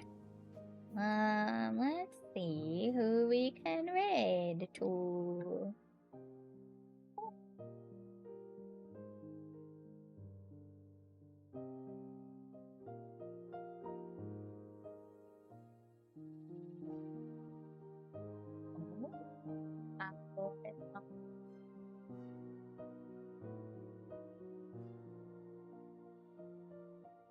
Yeah, mainly just cowboy.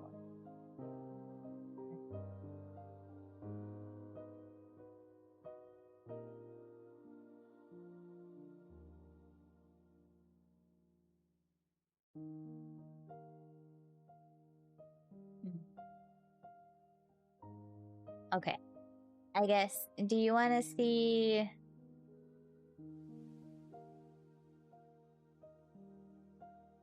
Oh, I guess it's a first-person shooter.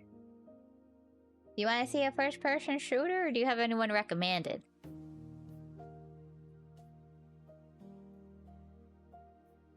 Who's not super big and won't notice me. I mean, not notice, but you know. I don't know what I'm saying anymore.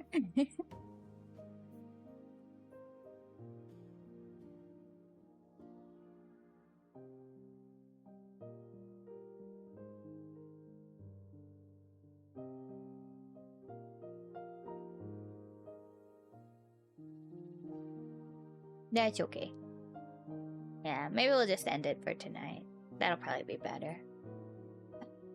Well, yeah, we'll just end it. Then we won't have to worry. Well, I want to thank everyone who stopped in and chatted and weaved it up with me. And seeing as I messed up all my words. What do I... And giving me cheese. Oh, I really like the cheese talk. That was fun. But yes, we will pick up the rest of Higurashi next Thursday. Would you like some cheese on top? Oh, I love cheese on top of my cheese. But tomorrow we have Fatal Frame. I'm pretty sure we'll finish that one at least because we're already on the last chapter. And then we have another game to start. So if you weren't part of that vote, you won't know until we switch. Ha! Okay. Well, thank you, everyone. Have a good evening. I'll catch you later. Bye.